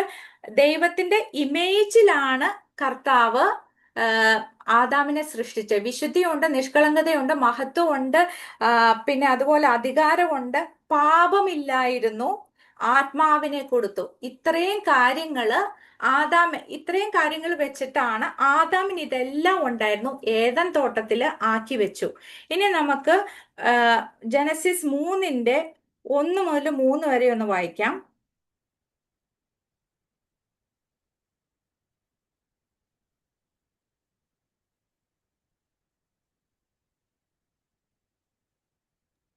സോറി, യഹോവയായ അതിനു മുമ്പ് ഒരു വചനം വായിക്കാനുണ്ട്. ദൈവം കൊടുത്ത കൽപ്പന എന്താണെന്നുള്ളത് 2:13 പിന്നെ 17, സോറി 15 തൊട്ട് 17 വരെ. 2:15. 17. യഹോവയായ ദൈവം മനുഷ്യനെ കൂട്ടിക്കൊണ്ടുപോയി ഏദൻ തോട്ടത്തിൽ വേല ചെയ്യുവാനും അതിനെ കാപ്പാനും അവിടെയാക്കി. യഹോവയായ ആ ദൈവം മനുഷ്യനോട് കൽപ്പിച്ചു എന്തെന്നാൽ, തോട്ടത്തിലെ സകല വൃക്ഷങ്ങളുടെയും ഫലം നിനക്ക് ഇഷ്ടം പോലെ തിന്നാം, എന്നാൽ നന്മ തിന്മകളെ കുറിച്ചുള്ള അറിവിന്റെ വൃക്ഷത്തിന്റെ ഫലം തിന്നരുത്, തിന്നുന്ന നാളിൽ നീ മരിക്കും. ഓക്കെ. അ- അപ്പൊ ദൈവം കൽപ്പന കൊടുത്തു. ഓക്കെ, അപ്പൊ ആദാമിന് എല്ലാം ഉണ്ട്. വിശുദ്ധിയുണ്ട്, നിഷ്കളങ്കതയുണ്ട്, മഹത്വമുണ്ട്, അധികാരമുണ്ട്, പിന്നെ മഹത്വമുണ്ട്, ആത്മാവിനെ ഒക്കെ കൊടുത്തിട്ട് കർത്താവ് ഒരു കൽപ്പന കൊടുത്തു. നന്മ തിന്മകളെ കുറിച്ചുള്ള വൃക്ഷത്തിന്റെ ഫലം കഴിക്കരുത്, തിന്നുന്ന നാളില് മരിക്കും. ഇനി 3:1 തൊട്ട് 3 വരെ ഒന്ന് വായിക്കാം. യഹോവയായ ദൈവം ഉണ്ടാക്കിയ എല്ലാ കാട്ടുജന്തുക്കളെക്കാളും പാമ്പ് കൗശലമേറിയതായിരുന്നു. അത് സ്ത്രീയോട്, തോട്ടത്തിലെ യാതൊരു വൃക്ഷത്തിന്റെ ഫലവും നിങ്ങൾ തിന്നരുതെന്ന് ദൈവം വാസ്തവമായി കൽപ്പിച്ചിട്ടുണ്ടോ എന്ന് ചോദിച്ചു. സ്ത്രീ പാമ്പിനോട്, തോട്ടത്തിലെ വൃക്ഷങ്ങളുടെ ഫലം ഞങ്ങൾക്ക് തിന്നാം, എന്നാൽ നിങ്ങൾ മരിക്കാതിരിക്കേണ്ടതിന് തോട്ടത്തിന്റെ നടുവിലുള്ള വൃക്ഷത്തിന്റെ ഫലം തിന്നരുത്, തൊടുകയും അരുത് എന്ന് ദൈവം കൽപ്പിച്ചിട്ടുണ്ട് എന്ന് പറഞ്ഞു. ആണോ? തൊടരുതെന്ന് പറഞ്ഞായിരുന്നോ? ഇല്ല. ഇപ്പൊ നമ്മൾ വായിച്ചല്ലേ, തൊടരുതെന്ന് പറഞ്ഞില്ലല്ലോ, കഴിക്കരുതെന്ന് തിന്നരുതെന്നല്ലേ പറഞ്ഞേ. ദൈവത്തിന്റെ ഇമേജിൽ സൃഷ്ടിക്കപ്പെട്ട ഈ ആദാമിനും ഹൗവയ്ക്കും പാപമില്ലാതിരുന്നു, എന്നിട്ടും ഭോഷ്ക് പറഞ്ഞു, അല്ലേ? തൊടുകയും അരുത്, ഭോഷ്ക് വന്നു. ഇതെവിടെ നിന്ന് വന്നു? ഭോഷ്ക് വന്നു. ഓക്കെ. ഇനി രണ്ടാമത്തെ കാര്യം, രണ്ടാമത്തേത് അടുത്ത ഇത് വായിച്ചാൽ മതിയെ, 5-ാമത്തെ വചനം. അത് അത് തിന്നുന്ന നാളിൽ നിങ്ങളുടെ കണ്ണു തുറക്കുകയും നിങ്ങൾ നന്മ തിന്മകളെ അറിയുന്നവരായി ദൈവത്തെ പോലെ ആകുകയും ചെയ്യും എന്ന് ദൈവം അറിയുന്നു എന്ന് പറഞ്ഞു. 6-ാമത്തെ കൂടി വായിച്ചവൻ. ആ വൃക്ഷഫലം തിന്മാൻ നല്ലതും കാൺമാൻ ഭംഗിയുള്ളതും ജ്ഞാനം പ്രാപിപ്പാൻ കാമ്യവും എന്ന് സ്ത്രീ കണ്ടു, ഫലം പറിച്ചു ആ തിന്നു, ഭർത്താവിനും കൊടുത്തു, ഓക്കെ, മതി അവനും മതി. തിന്നു. അപ്പോ ഇങ്ങനെ ദൈവത്തിന്റെ ഇമേജിൽ സൃഷ്ടിക്കപ്പെട്ട ഹൗവ, ഒന്നാമത്തെ കാര്യം ഭോഷ്ക് പറഞ്ഞു, തൊടുകയും അരുത്. രണ്ടാമത്തെ കാര്യം കൺമോഹം, എല്ലാ മോഹങ്ങളും അവിടെ ഉണ്ടായി. അപ്പോ പാപമില്ലാത്ത ഒരു ലോകത്തിലാണ് ദൈവം ആക്കി വെച്ചത്. നമ്മളൊക്കെ പാപമുള്ള ലോകത്തിലായതുകൊണ്ട് എപ്പോഴെങ്കിലും ഒക്കെ ചെളിയിൽ വീഴാനുള്ള സാധ്യതയുണ്ട്. അവിടെ പാപമില്ലാത്ത ലോകത്തില് ആക്കി വെച്ചു, ദൈവത്തിന്റെ ഇമേജിൽ സൃഷ്ടിച്ചു. എന്നിട്ടും ഹൗവ ഭോഷ്ക് പറഞ്ഞു, മാത്രമല്ല മോഹം ഉണ്ടായി. ഓക്കെ. എന്തുകൊണ്ടായിരിക്കും അങ്ങനെ വരാൻ എന്തുകൊണ്ട് അങ്ങനെ സംഭവിച്ചു? എന്തുകൊണ്ടായിരിക്കും? ഓക്കെ, ഒരു ക്വസ്റ്റ്യൻ ചോദിക്കാം. എന്തുകൊണ്ടായിരിക്കും ഈ സാത്താൻ ഹൗവയുടെ അടുത്ത് വന്ന് പറഞ്ഞപ്പോ ഹൗവയ്ക്ക് എന്തുകൊണ്ടാ മനസ്സിലാകാതിരുന്നത്? ഇത് പാപത്തിലോട്ട് കൊണ്ടുപോകുന്നതാണ്, മരണത്തിലോട്ട് കൊണ്ടുപോകുന്നതാണ്, ഇത് സാത്താനാണ് എന്ന് ഹൗവയ്ക്ക് മനസ്സിലായോ? മനസ്സിലായ എന്തായാലും പറയൂലോ, ഭോ പിശാചെന്ന് നമ്മളൊക്കെ പറയും മാതിരി ഭോ പിശാചെന്ന് പറഞ്ഞ് അതിനെ പറഞ്ഞു വിടുമല്ലോ. പക്ഷെ അത് മനസ്സിലായില്ലല്ലോ എന്തായാലും. എന്തുകൊണ്ട് മനസ്സിലായില്ല? കർത്താവ് ഒരു കാര്യം മാത്രമേ പറഞ്ഞോളൂ അവിടെ. കർത്താവ് പറഞ്ഞു തിന്നരുതെന്ന് പറഞ്ഞു. ഒന്നുകിൽ ഹൗവ പറയണായിരുന്നു, എന്റെ അപ്പച്ചൻ എന്നോട് പറഞ്ഞിട്ടുണ്ട് ഇത് തിന്നരുത്, നിന്നെയൊക്കെ റൂൾ ചെയ്യാനുള്ള അധികാരം എനിക്ക് തന്നിട്ടുണ്ട് എന്ന് പറയണായിരുന്നു. അത് പറഞ്ഞില്ല. അത് പറയാതെ വർത്തമാനിച്ച് അവിടെ നിന്ന് പാപത്തിലോട്ട്, മരണത്തിലോട്ട് പോയി. എന്തുകൊണ്ട് ഹൗവയ്ക്ക് അത് മനസ്സിലായില്ല? ഇപ്പൊ ക്രിസ്തുവിന്റെ ഇമേജിലാ സൃഷ്ടിക്കപ്പെട്ടാണെങ്കിൽ ക്രിസ്തു എങ്ങനെ മനസ്സിലാക്കും? ക്രിസ്തു മനസ്സിലാക്കൂലേ ഇത് പാപമാണ് അല്ലെങ്കിൽ മരണത്തിലോട്ടാ കൊണ്ടുപോകുന്നതെന്ന്? മനസ്സിലാവൂലേ? മനസ്സിലാക്കും. ക്രിസ്തുവിന്റെ ഇമേജിലാ സൃഷ്ടിക്കപ്പെട്ടിരിക്കുന്നത്. അപ്പൊ നമ്മൾ അത് മനസ്സിലാക്കേണ്ടത് ആവശ്യമല്ലേ? പക്ഷെ അവർക്ക് മനസ്സിലായില്ല. എന്തുകൊണ്ടാന്ന് വെച്ചാ ഇവരില് ക്രിസ്തുവിന്റെ പരിജ്ഞാനത്തിന്റെ പെർഫെക്ഷൻ ഇവർക്കുണ്ടായിരുന്നില്ല. ആ പെർഫെക്ഷൻ ഉണ്ടാവാൻ വേണ്ടിയിട്ടായിരുന്നു ജീവവൃക്ഷത്തിന്റെ ഫലം അവിടെ വെച്ചിട്ടുണ്ടായിരുന്നു. ആ ഫലം, ജീവവൃക്ഷം അവിടെ വെച്ചിട്ടുണ്ടായിരുന്നു. ആ ജീവവൃക്ഷത്തിന്റെ ഫലം കഴിച്ച് ഇവർക്ക് പെർഫെക്ഷനിലോട്ട് പ്രവേശിച്ച് എന്നും ഇമ്മോർട്ടലായിട്ട് ക്രിസ്തുവിനോട് കൂടെ വാഴാൻ പറ്റുമായിരുന്നു. പക്ഷെ ആ പഴോട്ട് തിന്നുമില്ല, സാത്താൻ പോയിട്ട് ഇവരെ ഗുഡ് തോട്ട്സാ കൊടുത്തത്. Good thoughts. നമുക്ക് പലപ്പോഴും ഗുഡ് തോട്ട്സ് തന്ന നമ്മളെ ചതിയിലോട്ട് വീഴിക്കണം. സാത്താൻ കൊടുത്ത ഗുഡ് തോട്ട്സ് എന്നാ? നീ ദൈവത്തെ പോലെ ആകൂ എന്നുള്ള ഗുഡ് തോട്ട്സ് കൊടുത്തു. ബാഡ് തോട്ട്സ് ഒന്നുമില്ല കേട്ടോ, കാരണം അവനറിയാം ബാഡ് തോട്ട്സ് കൊടുത്താൽ എന്തായാലും ഹവ വീഴൂലെന്നറിയാം. അപ്പൊ ഗുഡ് തോട്ട്സ് കൊടുത്തു. എന്നിട്ട് സാത്താൻ മരണത്തിലോട്ട്, ചതിയിലോട്ട് വീഴ്ച്ചു. അപ്പൊ ഈ നമുക്ക് ഇവിടെ നമുക്കൊരു കാര്യം മനസ്സിലാക്കാൻ പറ്റുന്നത്, കർത്താവ് ആഗ്രഹിച്ചിരുന്നത് ആദാമും ഹവയും ജീവവൃക്ഷത്തിന്റെ ഫലം കഴിച്ച് അവര് ക്രിസ്തുവിന്റെ ആ പെർഫെക്ഷൻ പ്രാപിച്ച് എറ്റേണിറ്റിയിൽ വാഴണമെന്നാണ് ദൈവം ആഗ്രഹിച്ചിരുന്നത്. അതിനു പകരം സാത്താൻ അവരെ കൊണ്ട് പാപം ചെയ്യിച്ചു. അതായത് ആ നടുവിൽ നിൽക്കുന്ന വൃക്ഷത്തിന്റെ ഈവിൾ ആൻഡ് ഗുഡ് ആയ ട്രീയുടെ ഫലം കഴിച്ച് സാത്താന്റെ ഫലം അവരുടെ ഉള്ളിൽ കയറി. ഇപ്പോ എന്ത് സംഭവിച്ചു? ഇപ്പോ ക്രിസ്തുവിൽ നിന്ന് അവർക്ക് ലഭിച്ചത് എല്ലാം പോയി. മരിക്കൂന്ന് പറഞ്ഞല്ലോ, മഹത്വം പോയി, ആത്മാവ് പോയി, അതുപോലെ അധികാരം പോയി, പിന്നെ അതുപോലെ വിശുദ്ധി, നിഷ്കളങ്കത, ഇതെല്ലാം പോയി. ആദാമിൽ നിന്ന് ഇതെല്ലാം പോയി. പിന്നെ ഇനിയിപ്പോ ബാക്കി എന്താ ഉള്ളത് അവർക്ക്? ലോകമുണ്ട്, ജഡവും ഉണ്ട്, പിന്നെ പിശാചും കൂടെ ഉണ്ട്. ഇത് മാത്രമേ ഇനിയിപ്പോ കൂടെ ഉള്ളൂ. ബാക്കി ക്രിസ്തുവിൽ നിന്ന് കിട്ടിയത് എല്ലാം പോയി. അവർക്ക് ഒന്നും അവരുടെ കയ്യിലില്ല, എല്ലാം അവരുടെ കയ്യിൽ നിന്ന് പോയി. അപ്പൊ ദൈവത്തിന്റെ ഇമേജിൽ ഇരിക്കുമ്പോഴും നമ്മളിപ്പോ വീണ്ടും ജനിച്ചതിന് ശേഷം നമ്മുടെ ആത്മാവ് ക്രിസ്തുവിന്റെ പോലെ തന്നെയാണ് ഇരിക്കുന്നത്. അപ്പൊ വീണ്ടും ജനിച്ചത് കൊണ്ട് ഭോഷ്ക് പറയാനുള്ള സാധ്യതയുണ്ട്, പാപത്തിൽ വീഴാനുള്ള സാധ്യതയുണ്ട്. അപ്പൊ ഇത് ആ സമയത്തും ഉണ്ടായിരുന്നു. അത് പാപം ഉണ്ടായിരുന്നില്ല ലോകത്തിലോട്ട് പാപം പ്രവേശിച്ചത് ആദാം മൂലമാണ്. പക്ഷേ ഇവിടെ നമുക്ക് ഇതിനുള്ള ആ സെയിം സിറ്റുവേഷൻസ് ഉണ്ട്. നമ്മള് ക്രിസ്തുവിന്റെ പരിജ്ഞാനത്തില് പെർഫെക്ഷൻ പ്രാപിച്ചിട്ടില്ല ഇതുവരെ. അതാണ് പൗലോസ് പറയുന്നത്. ഫിലിപ്പി ലേഖനം 3:8 ഒന്ന് വായിക്കാൻ വേണ്ടി.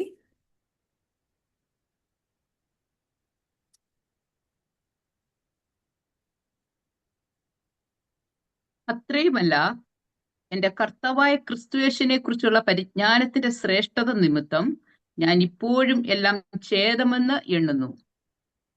പൗലോസ് ഈ പരിജ്ഞാനം പ്രാപിക്കാൻ വേണ്ടിയിട്ടാ എല്ലാം ഛേദമെന്ന് എണ്ണിക്കൊണ്ടിരിക്കുക. എന്തെല്ലാം ഞാൻ ഭയങ്കരമായി മിനിസ്ട്രി ചെയ്തു, അവിടെ അങ്ങനെ ചെയ്തു, ഇങ്ങനെ ചെയ്തു എന്ന് പറഞ്ഞാലും പൗലോസ് ഉന്നം വെക്കണേ എന്താണ്? ഈ പരിജ്ഞാന പൂർത്തി പ്രാപിക്കാൻ വേണ്ടിയിട്ടുള്ള ഓട്ടമാണ് ഓടിക്കൊണ്ടിരിക്കുന്നത്. ഇവിടെ ഇനി നമുക്ക് വേറൊരു വാക്യം വായിക്കാം. ഉൽപ്പത്തി പുസ്തകത്തിലോട്ട് തിരിച്ചു വരാം. ഉൽപ്പത്തി 3:22.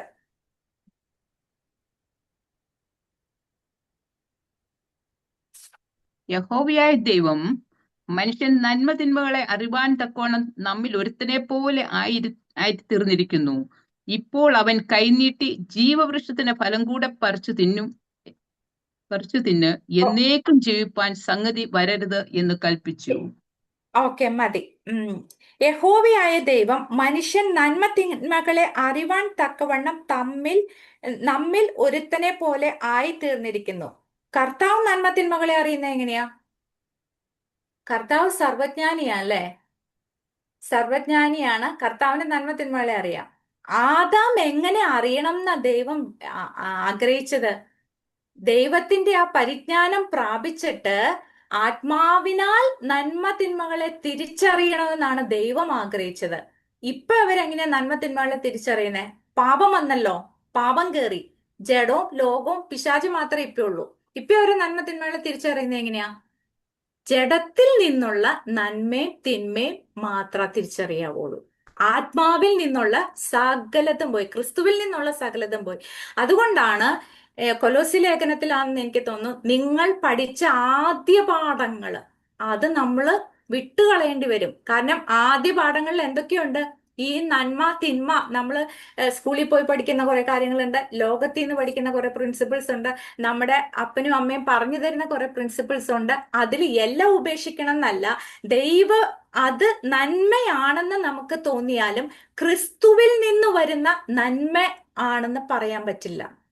ഈ ലോകത്തിൽ ജീവിക്കുമ്പോൾ അത് നന്മയായിരിക്കും. ക്രിസ്തുവിൽ നിന്ന് വരുന്ന നന്മ തിന്മ എന്ന് പറയുന്ന ആത്മാവിൽ നിന്ന് പുറപ്പെടുന്നതാണ് ശ്രേഷ്ഠമായിട്ട് ഉള്ളത്. അത് ദൈവിക പരിജ്ഞാനത്തിൽ നിന്ന് വരണം. അത് ഓരോരുത്തരും ആ പരിജ്ഞാന പൂർത്തി പ്രാപിക്കേണ്ടതിനാണ് കർത്താവ് നമ്മളെ വിളിച്ചിരിക്കുന്നത്. ഇപ്പൊ നമ്മൾ ഒരു എക്സാമ്പിൾ നോക്കുകയാണെങ്കിൽ, ആം, പെണ്ണ് കെട്ടാൻ പോകുന്ന ഞാൻ ഏത് പെണ്ണിനെ കല്യാണം കഴിക്കണം, അത് ഈ ബൈബിളിൽ എഴുതി വെച്ചിട്ടില്ല അല്ലേ? പക്ഷെ കുറച്ച് കണ്ടീഷൻസ് പറഞ്ഞിട്ടുണ്ട്. ആ കണ്ടീഷൻസ് വെച്ച് അതുപോലെ ഉള്ള ഒരാളെ നോക്കാം. പക്ഷെ ഒരു 10 പേര് നിരന്നേക്കുമ്പോ ആരെ കെട്ടണമെന്ന് എങ്ങനെ അറിയും? ഞാൻ ഇനി കമ്പനിയിൽ ജോലി കിട്ടുവാന്ന് വെച്ചോ, ഇപ്പൊ ജോലി കിട്ടിയപ്പോ നല്ല സാലറി ഉള്ള ഓഫർ ചെയ്യുന്നതും എന്നാൽ വേറെ കുറച്ച് ഇത് ഉള്ള ഓഫേഴ്സ് ഉള്ള കമ്പനീസും നമുക്ക് ഇത് ഓഫർ വന്നു. അപ്പൊ നമ്മൾ എങ്ങനെ തീരുമാനിക്കും ഏത് കമ്പനിയിൽ ജോയിൻ ചെയ്യണം? അതൊന്നും ബൈബിളിൽ എഴുതിയിട്ടില്ലല്ലോ. ഇത് പരിജ്ഞാനത്താൽ നമ്മൾ മനസ്സിലാക്കേണ്ട, കർത്താവിന്റെ ആത്മാവാണ് ആ പരിജ്ഞാനം തരണത്. ഇത് ഓരോരുത്തരും പ്രാപിക്കണം. ഇത് പ്രാപിച്ചില്ലെങ്കിൽ എന്താ പ്രശ്നം എന്ന് വെച്ചാൽ, അവരും ഇവരും പറഞ്ഞ് നമ്മൾ ചെയ്തതിന് ശേഷം പിന്നെ അന്ന് ആ പാസ്റ്റർ പറഞ്ഞിട്ട് ഞാൻ ചെയ്തതാ, എന്നിട്ട് പിന്നെ ഇങ്ങനെ സംഭവിച്ചു. പലതും ഞാൻ കേട്ടിട്ടുണ്ട്. കല്യാണം അങ്ങനെ സംഭവിച്ചിട്ട് അങ്ങനെ പലരുടെ കല്യാണം അങ്ങനെ പ്രശ്നമായതുണ്ട്. പിന്നെ ജോലി ഇങ്ങനെ കാൻഡയ്ക്ക് പോയാൽ മതി എന്ന് പറഞ്ഞ് കാൻഡയ്ക്ക് പോയി അവിടെ പോയി ആകെ പ്രശ്നമായി, പിന്നെ ഒന്നും ചെയ്യാൻ പറ്റാത്ത കടവും കടത്തിന്റെ കൂടുമായിട്ട് തിരിച്ചു വരേണ്ട ഇത് വന്നിട്ടുണ്ട്. അപ്പം നമ്മളിത് പരിജ്ഞാനത്തെ മറ്റാരും പറയുന്ന ദൈവം എപ്പോഴും നമ്മൾ പരിജ്ഞാനം പ്രാപിച്ച് ഓരോരുത്തരും, നമ്മൾ ഈ ഡിവൈസിൽ ഇരിക്കുന്ന എല്ലാവരും ഓരോരുത്തരും പരിജ്ഞാന പൂർത്തി പ്രാപിച്ച് ദൈവം നമ്മളോട് സംസാരിക്കുന്ന എന്താണെന്ന് തിരിച്ചറിയേണ്ടത് ആവശ്യം. ദൈവം അത് ആഗ്രഹിക്കുന്നു. അപ്പൊ ദൈവം എങ്ങനെ പരിജ്ഞാനത്തിൽ അത് നന്മ തിന്മകളെ തിരിച്ചറിയുന്നു, അതേപോലെ തന്നെ നമ്മൾ നന്മ തിന്മകളെ തിരിച്ചറിയേണ്ടത് ആവശ്യമായിരിക്കുന്നു. എബ്രായ ലേഖനം 5-ാം അധ്യായം 13-ാം വാക്യം നമുക്ക് വായിക്കാം.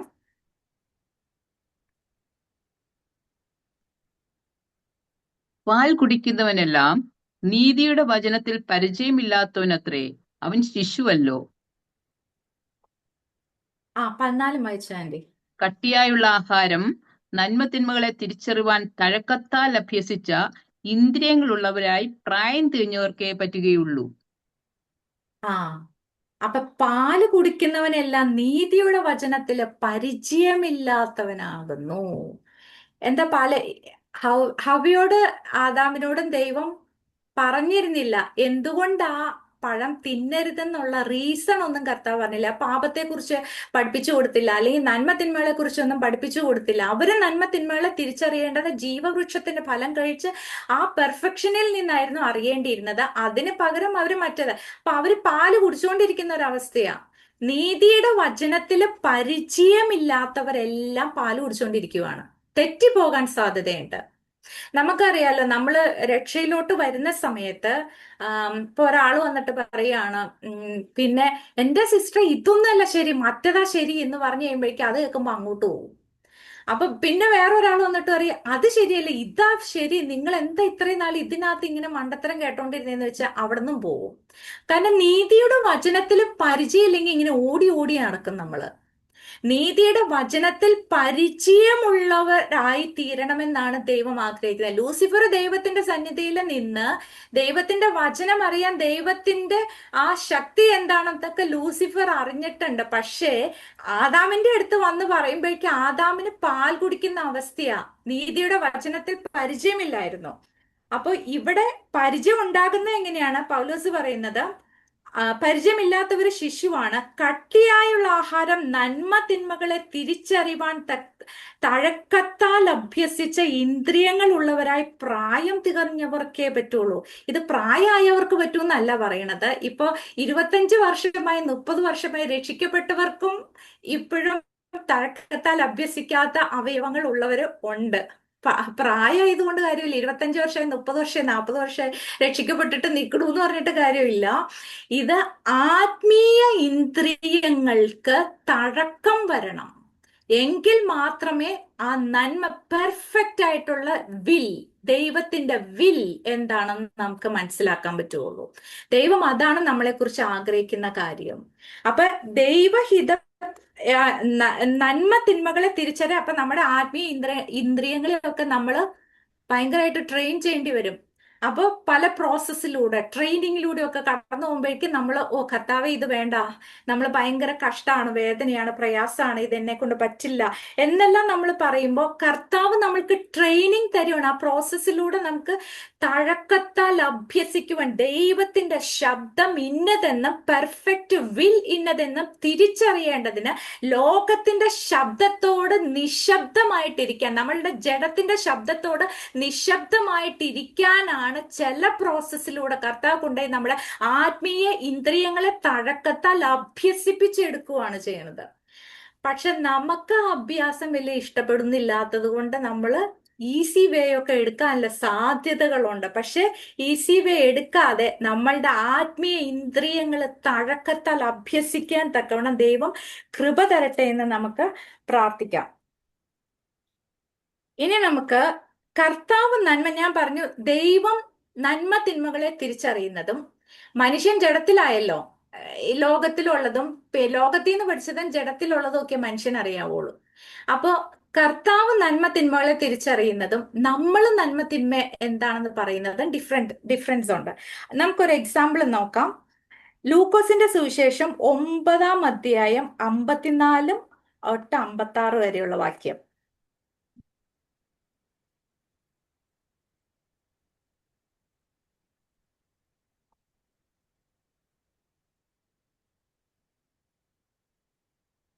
അത് അവന്റെ ശിഷ്യന്മാരായ യാക്കോബും യോഹന്നാനും കണ്ടിട്ട്, കർത്താവെ, ഏലിയാവ് ചെയ്തതുപോലെ ആകാശത്ത് തീ ഇറങ്ങി അവരെ നശിപ്പാൻ ഞങ്ങൾ പറയുന്നത് നിനക്ക് സമ്മതമോ എന്ന് ചോദിച്ചു.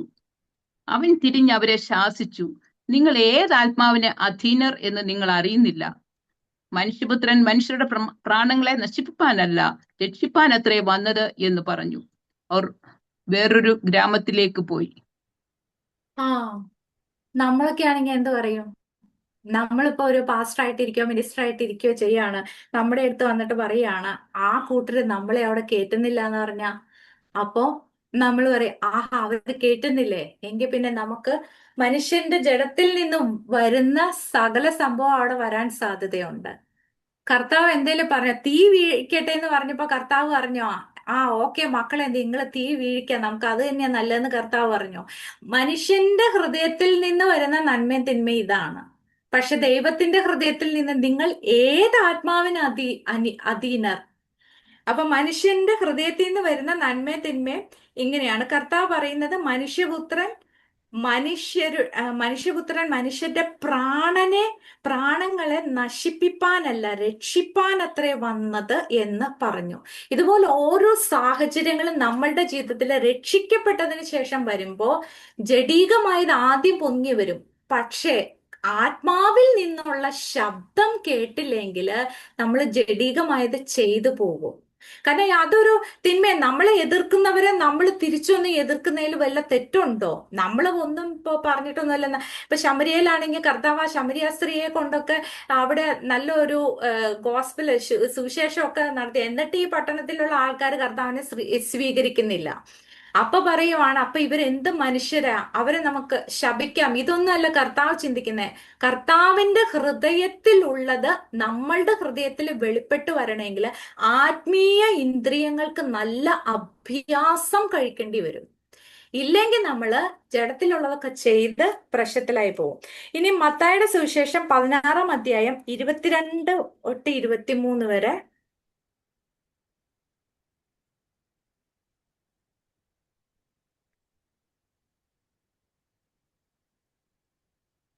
പത്രോസ് അവനെ വേറിട്ട് കൊണ്ടുപോയി, കർത്താവെ, അതരുതേ, നിനക്കങ്ങനെ ഭവിക്കരുതേ എന്ന് ശാസിച്ചു തുടങ്ങി. അവനോ തിരിഞ്ഞ് പത്രോസിനോട്, സാത്താനെ, എന്നെ വിട്ടുപോ, നീ എനിക്ക് ഇടർച്ചയാവുന്നു. നീ ദൈവത്തിൻ്റെതല്ല മനുഷ്യരുടേതത്രേ കരുതുന്നു എന്ന് പറഞ്ഞു. ആ നമുക്കൊക്കെ ഒരാളോട് സ്നേഹം ഭയങ്കരമായിട്ട് കൂടിയ നമ്മൾ ഇത് തന്നെയൊക്കെയല്ലേ പറയുള്ളൂ, അല്ലേ? അപ്പൊ മനുഷ്യാത്മാവിൽ നിന്ന് പുറപ്പെടുന്നത് അല്ല, ദൈവാത്മാവിനാൽ പുറപ്പെടുന്ന സംഭവങ്ങള്. കർത്താവ് പറയുന്നത് എന്താ? മനുഷ്യനുള്ളതാണ് നീ ചിന്തിക്കണമെന്നാ കർത്താവ് പറയുന്നത്, അല്ലെ? മനുഷ്യനുള്ളത് ആണ്. സാത്താനെ എന്നെ വിട്ടുപോ, നീ എനിക്ക് ഇടർച്ചയാകുന്നു, നീ ദൈവത്തിൻ്റെതല്ല മനുഷ്യരുടേതത്രേ കരുതുന്നത് എന്ന് പറഞ്ഞു. നമ്മളുടെ മനുഷ്യാത്മാവിൽ എപ്പോഴും നമുക്ക് വേണ്ടി കരുതുന്ന കാര്യങ്ങളേ ഉള്ളൂ, നമ്മുടെ സ്വന്തം. ജഡത്തിന് അങ്ങനെ ചിന്തിക്കാൻ മാത്രമേ കഴിയുകയുള്ളൂ.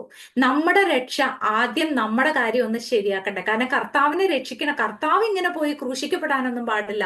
അതുകൊണ്ട് ഭയങ്കരമായ സ്നേഹം കൊണ്ട് എന്റെ കർത്താവ്, ഭയങ്കര സ്നേഹമൊക്കെ എന്റെ കർത്താവ്, പക്ഷെ അത് മനുഷ്യാത്മാവിൽ നിന്ന് പുറപ്പെട്ടതാ, ദൈവാത്മാവിൽ നിന്നുള്ളതല്ല വന്നത്. ഓക്കെ, അപ്പൊ ഞാൻ പറഞ്ഞു വന്നതിന്റെ കാര്യം, ഈ നന്മ തിന്മകളുടെ വൃക്ഷത്തിന്റെ ഫലം കഴിച്ചതിന് ശേഷം ആദാമിനാകെ മനുഷ്യാത്മാവിൽ നിന്ന് വരുന്ന നന്മയും തിന്മയും മാത്രം അറിയുള്ളൂ. ദൈവത്തിൽ നിന്നുള്ള സകലതും പോയി. ദൈവത്തിൽ നിന്നുള്ള നന്മയും തിന്മയും തിരിച്ചറിയാൻ പറ്റാതെ പോയി. അതാണ് ഇവിടെ പത്രോസ് ഇടയ്ക്ക് ദൈവപുത്രനാണെന്നുള്ള വെളിപ്പാട് കിട്ടിയിട്ട് പോലും പിന്നെയും പത്രോസ് മനുഷ്യാത്മാവിൽ നിന്നാണ് സംസാരിച്ചത്, അല്ലെ? ഇനി നമുക്ക് അപ്പം ജഡത്തിലുള്ള പഴയ മനുഷ്യൻ, ഞാൻ പറഞ്ഞു വന്നത് എന്തുകൊണ്ടാണ് കർത്താവ് പുതിയ മനുഷ്യനെ അല്ലെങ്കിൽ പുതിയ സൃഷ്ടി ഉണ്ടാക്കാൻ ഉള്ള കാര്യം എന്താണ്, അല്ലെങ്കിൽ പുതിയ സൃഷ്ടിയിലോട്ട് ദൈവം നടത്തുന്നത് എങ്ങനെയാണ്? കർത്താവിന്റെ ഹൃദയത്തിൽ ലോകസ്ഥാപനത്തിന് മുമ്പേ മറഞ്ഞു കിടന്ന ഒരു മർമ്മമാണ് പുതിയ സൃഷ്ടി. ക്രിസ്തുവിൽ തെരഞ്ഞെടുക്കപ്പെട്ടവരല്ല, പുതിയ സൃഷ്ടിയാണ്. ആ പുതിയ സൃഷ്ടിയിലോട്ട് ദൈവം നടത്തുന്ന പദ്ധതിയെ കുറിച്ചാണ് ഞാൻ പറഞ്ഞുകൊണ്ടിരിക്കുന്നത്. ഓക്കെ, അപ്പൊ ഇനി പഴയ മനുഷ്യൻ ഇങ്ങനെയായിപ്പോ ജഡവും ലോകവും പിശാചും മാത്രമേ ഉള്ളൂ കൂടെ. റോമാലേഖനം 7-ാം അധ്യായം 18, 20, 23 നമുക്ക് വായിക്കാം.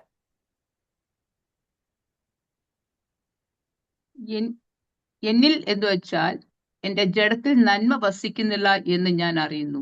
നന്മ ചെയ്യുവാനുള്ള താല്പര്യം എനിക്കുണ്ട്, പ്രവർത്തിക്കുന്നതോ ഇല്ല. ഞാൻ ഓക്കെ, ചെയ്യുവാൻ ഇത് വായിച്ചിട്ട് പിന്നെ വായിച്ചാൽ മതി ആന്റി. എന്റെ ജഡത്തിൽ നന്മ വസിക്കുന്നില്ല എന്ന് ഞാൻ അറിയുന്നു. അപ്പൊ നമ്മൾ വിചാരിക്കുന്ന നന്മയാണെന്ന് ഇപ്പൊ പത്രോസ് പറഞ്ഞതും ഇതൊക്കെ നമ്മൾ വെച്ച് നോക്കുമ്പോ യാക്കോബ്, യോഹന്നാൻ ഇതൊക്കെ നന്മയാണെന്നാ നമ്മൾ ചിന്തിച്ചുകൊണ്ടിരിക്കുന്നത്. അപ്പൊ ഇവിടെ പൗലോസ് പറയുവാണ്, എന്റെ ജഡത്തിൽ നന്മ വസിക്കുന്നില്ല. പക്ഷെ വേറൊരു കാര്യമുണ്ട്, നന്മ ചെയ്യുവാനുള്ള താല്പര്യം എനിക്കുണ്ട്, പ്രവർത്തിക്കുന്നതോ ഇല്ല. അതായത് ഈ ആദാം ഏദൻ തോട്ടത്തിലായിരുന്നപ്പോ മോറൽ പ്രിൻസിപ്പിൾസ് അത് ആദാം നിർവഹിച്ചായിരുന്നു.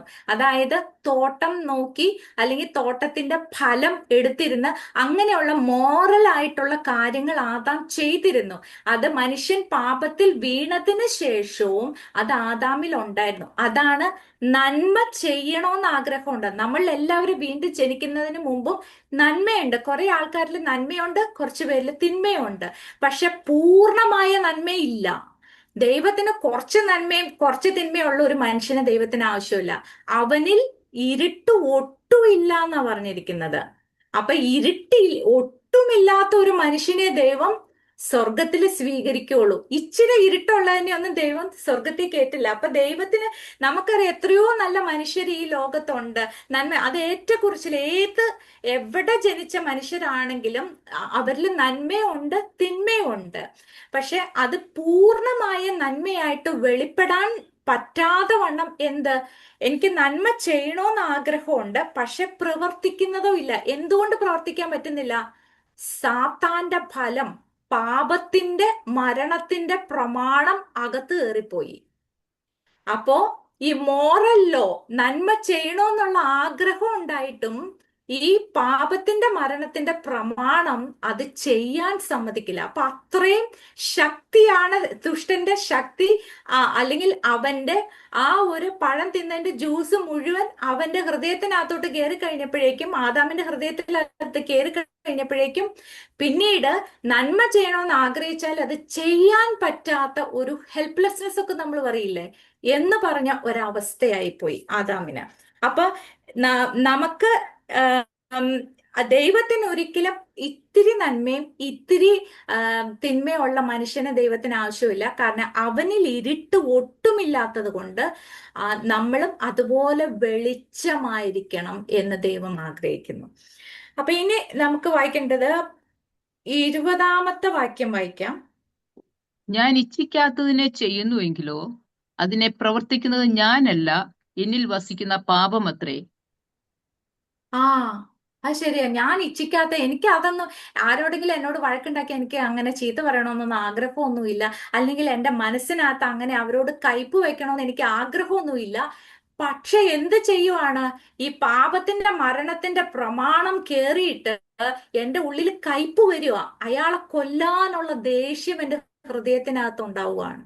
ഈ പാപത്തിന്റെ മരണത്തിന്റെ പ്രമാണം സാത്താൻ കൊടുത്ത ഫലം കഴിച്ചു കഴിഞ്ഞപ്പോഴേക്കും ആ ഫലത്തിന്റെ എല്ലാം അവിടെ വെളിപ്പെട്ട് വന്നുകൊണ്ടിരിക്കുക. അപ്പൊ നന്മ ചെയ്യുവാൻ നമുക്ക് കഴിയുന്നില്ല. ഇനി 23-ാം വാക്യം വായിക്കാം. എങ്കിലും എന്റെ ബുദ്ധിയുടെ പ്രമാണത്തോട് പോരാടുന്ന വേറൊരു പ്രമാണം ഞാൻ എന്റെ അവയവങ്ങളിൽ കാണുന്നു. അതെന്റെ അവയവങ്ങളിലുള്ള ഓക്കെ, പാപപ്രമാണത്തിന് എന്നെ ബദ്ധനാക്കി കളയുന്നു. Okay, fine. അപ്പോ ബുദ്ധിയുടെ പ്രമാണം എന്ന് പറഞ്ഞാൽ ന്യായപ്രമാണാണ്. ന്യായപ്രമാണം എല്ലാവർക്കും അനുസരിക്കണമെന്നല്ലേ ആഗ്രഹം? ആർക്കെങ്കിലും അനുസരണക്കേട് കാണിക്കണമെന്ന് ആഗ്രഹമുണ്ടോ? എല്ലാവർക്കും ന്യായപ്രമാണം 10 പ്രമാണം ഉണ്ടെങ്കിൽ അതെല്ലാം എടുത്തു വെച്ചിട്ട് നമുക്ക് ഞാൻ ഇതനുസരിച്ചു, ഓ, ഇത് ഇന്നലെ എനിക്ക് ശരിക്കും അനുസരിക്കാൻ പറ്റിയില്ല എന്നാ നമ്മൾ പറയാറുള്ളൂ, അല്ലേ? നമുക്ക് എപ്പോഴും ന്യായപ്രമാണം പൂർണ്ണമായി അനുസരിക്കണമെന്നാ നമ്മുടെ ആഗ്രഹം. പക്ഷെ ആ ബുദ്ധിയുടെ പ്രമാണത്തോട് പോരടിച്ചു നിൽക്കുന്ന വേറെ ഒരു പ്രമാണം വരുവാണ്. പാപത്തിന്റെ മരണത്തിന്റെ പ്രമാണം നമ്മളിലൂടെ ഓടിക്കൊണ്ടിരിക്കുവാണ്. അത് എവിടെയാണ്? വേറൊരു പ്രമാണം ഞാൻ എൻ്റെ അവയവങ്ങളിൽ കാണുന്നു. ഇപ്പൊ നമ്മള് ചിന്തിക്കേണ്ട ഒരു കാര്യം എന്താ വെച്ചാൽ, പാപം എവിടെയാ ഇരിക്കണത്? പാപം നമ്മള് മനസ്സിലാന്ന് ചിന്തിക്കും. പാപം മനസ്സ്, കാരണം എന്തു ദുഷ്ട മനസ്സാ, അവളുടെ ഒരു ചിന്ത കണ്ടില്ല, അവളുടെ മനസ്സിലിരിപ്പ്. നമ്മൾ പാപം മനസ്സിലാന്നാ പറയണേ, പക്ഷെ മനസ്സിലല്ല പാപം. നമ്മൾ മനസ്സുകൊണ്ട് ഇത് ചെയ്യണമെന്ന് ആഗ്രഹിച്ചാൽ പോലും നമുക്ക് ചെയ്യാൻ പറ്റാതെ വണ്ണം വേറൊരു പ്രമാണം അവയവങ്ങളിൽ കൂടെ കയറി വരുവാണ്. പാപത്തിന്റെ മരണത്തിന്റെ പ്രമാണം ഓടി വരും. അപ്പോ പാപം മനസ്സിലല്ല ഇരിക്കണത്, പാപം നമ്മുടെ അവയവങ്ങളിലായിരിക്കണത്. ഇവിടെ പൗലോസ് പറഞ്ഞ, ഞാനല്ലാട്ടോ പറഞ്ഞത്. ഇപ്പൊ പൗലോസ് പറയണ പാപം അവയവങ്ങളിൽ ഇരിക്കുന്നതുകൊണ്ട് മര്യാദയ്ക്ക് ഒരു കാര്യം ചെയ്യാൻ പറ്റില്ല. അപ്പൊ ഇങ്ങനെയുള്ള ഒരു ജഡത്തെ ദൈവത്തിന് ആവശ്യമുണ്ടോ? കുറച്ച് നന്മ, എന്റെ മനസ്സിൽ നന്മയൊക്കെ ഉണ്ട്, പക്ഷെ എനിക്കത് പുറത്തോട്ട് വരാൻ ഭയങ്കര ഹെൽപ്ലെസ്നെസ് ആണ്. എനിക്ക് അങ്ങനെ ഒന്നും ചെയ്യാൻ പറ്റില്ല. 10 പ്രമാണങ്ങൾ തന്നെ അതൊക്കെ അനുസരിച്ച് നടക്കണമെന്ന് എൻ്റെ ആഗ്രഹം. പക്ഷെ എനിക്ക് അത് എല്ലാം ഒന്ന് അനുസരിക്കാൻ പറ്റുന്നില്ലാത്തത് കൊണ്ട് കർത്താവ് എന്നോട് ക്ഷമിച്ച്, കർത്താവെ എന്നെ സ്വർഗത്തിൽ കൊണ്ടുപോകണമെന്ന് പറഞ്ഞാൽ കർത്താവ് കൊണ്ടുപോകുമോ? ഇല്ല. ദൈവത്തിന് ആ മനുഷ്യന് ആവശ്യമില്ല.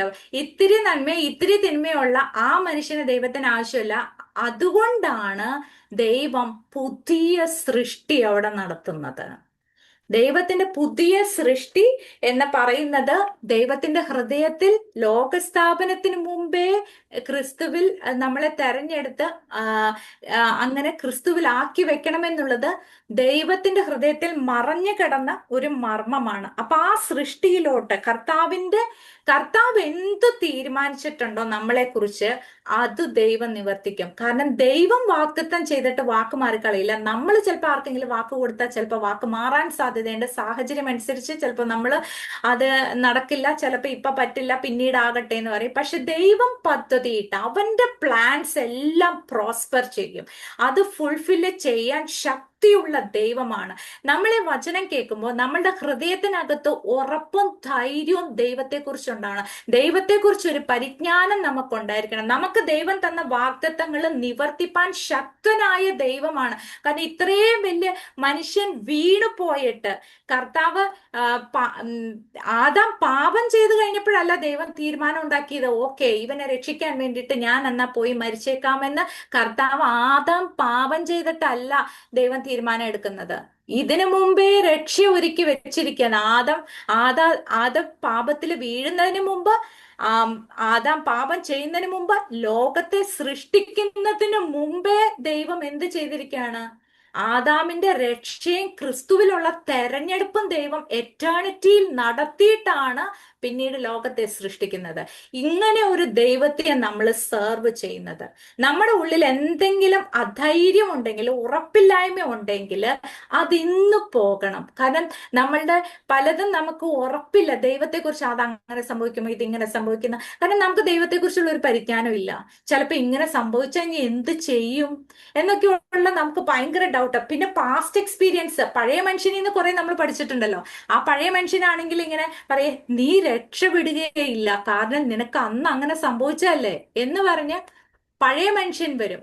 പക്ഷെ ഇത്രയും വലിയ ഒരു ദൈവം നമുക്ക് ചിന്തിക്കാൻ, നമ്മുടെ ചിന്തയ്ക്കൊക്കെ അപ്പുറത്താണ്.